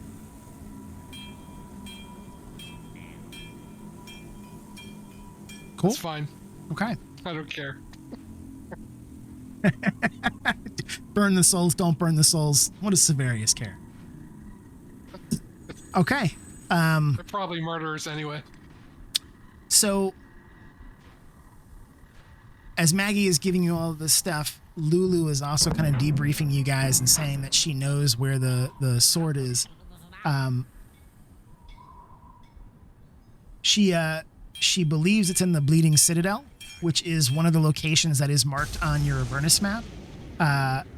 She says that she's positive that that's where the sword was hidden. And Maggie laughs and says, "Good luck with that place. Between here and there, you'll probably have to deal with some of the warlords that are roaming around out in the wastes." And she tells you that there are a number of other warlords with other infernal machines, driving around out there trying to find and anyone that they can rob from, other warlords where they can attack and steal their infernal war machines. It's a number of different devils that she knows of that are out there. She tells you that in her vicinity there are 2 warlords who you definitely want to watch out for. There's Raga Draga. Tell me that's not a great fucking warlord name. And then there is Raga. Raga Draga. And then there is an orc? No, he's a wereboar. A what? A wereboar. Not a werewolf, a wereboar. And there's also another a warlord named Fëanor. She's a chain devil. Excuse me.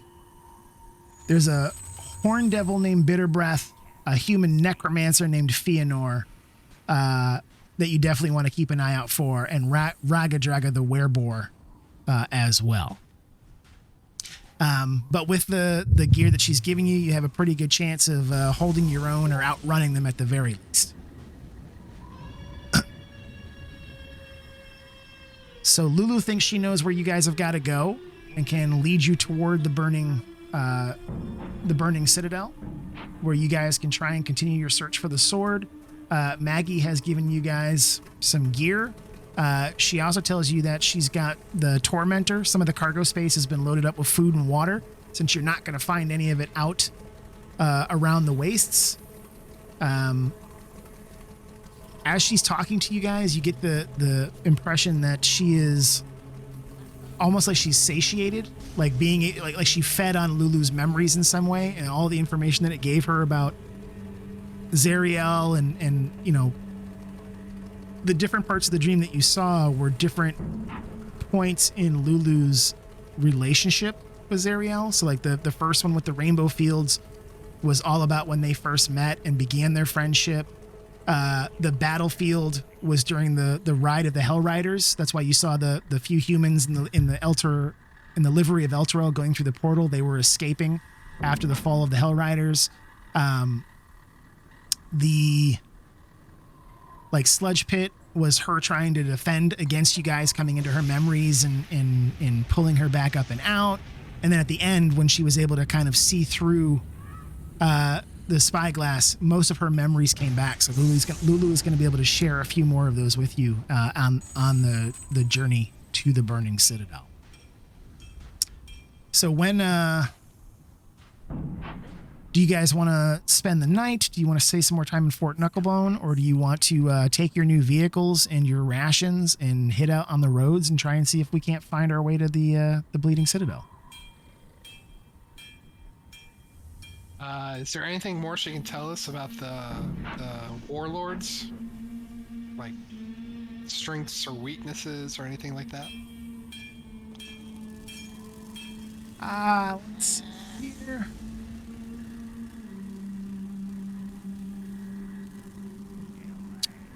She can tell you that, so of the ones that she has mentioned, so Bitter Breath is a horned devil. She laughs when she talks about him. He used to be a high and mighty pit fiend, but he was demoted back to horned devil. He supported Bel when Zariel was being put in control of Avernus by Asmodeus. Bel was the devil that used to run Avernus. Because Bitter Breath supported him, Zariel demoted him back into one of his previous forms, and he's hated her ever since. He drives around the waste looking to kill everything he can get his hands on. Fëanor is a necromancer. She's willowy with milky white eyes and a parasol made of bones and human flesh. She's constantly trying to find humanoids wandering the waste that she can make more leather from their skins. There's also a chain devil named Prince Corvic. He was known as the Terror Incarnate.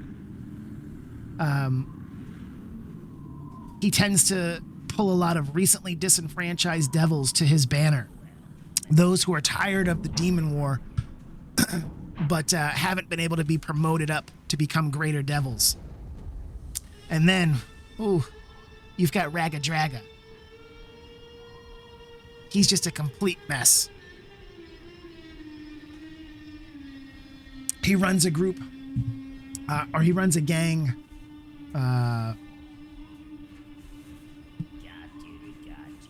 What the hell? He runs a gang called the Gorguts, with a bunch of other were creatures that have found their way here into Avernus. They're constantly trying to increase the number of infernal war machines that they have. So you know, each of the warlords has a different reason for why they will attack, but none of them are good. She works with all of them because she runs the only mechanic shop and builder, you know, Mad Maggie's Machinarium, where she can work on these machines out here.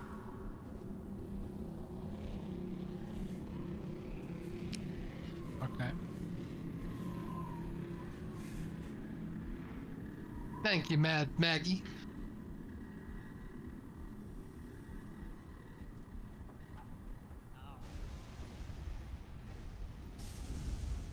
So what do you guys want to do? You want to spend the night, hit the road, take your cars for a drive? Well, we only have so much fuel, so maybe not that last one. Just joyriding around and stuff.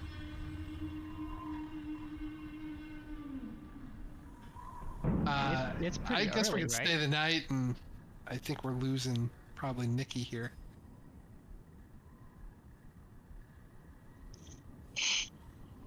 It's getting really late. Yeah, it is. It's 11:30, 12:30 for them. So I want to leave you guys a little bit of a cliffhanger.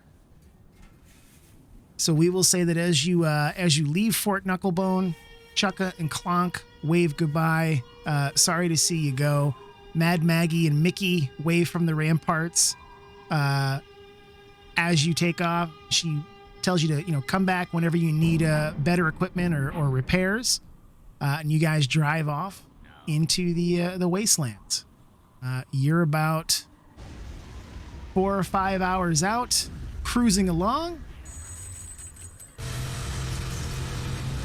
when a gigantic demon grinder pulls up behind you and starts firing. And that's where we'll pause for tonight and pick up next time. Well, that sounds fun. Sounds good. Thank you. So in between now and 2 weeks, think about who's going to be driving what. We can discuss it in Discord so that when we come back, everybody is ready to kind of go. But each of the 2 vehicles needs a driver who gets to use the helm actions. You also get a harpoonist, and then other folks can either shoot or, you want to jump over and attack, whatever you want to do. But we are going to Mad Max the shit out of this. So come back ready for some vehicular combat. Witness me. Witness me. Awesome. Thanks, guys. It was a great night. I appreciate it. Thank you. Good night, everybody. Good night, everybody. Everybody have a good one. Good And night. I will catch up in Discord.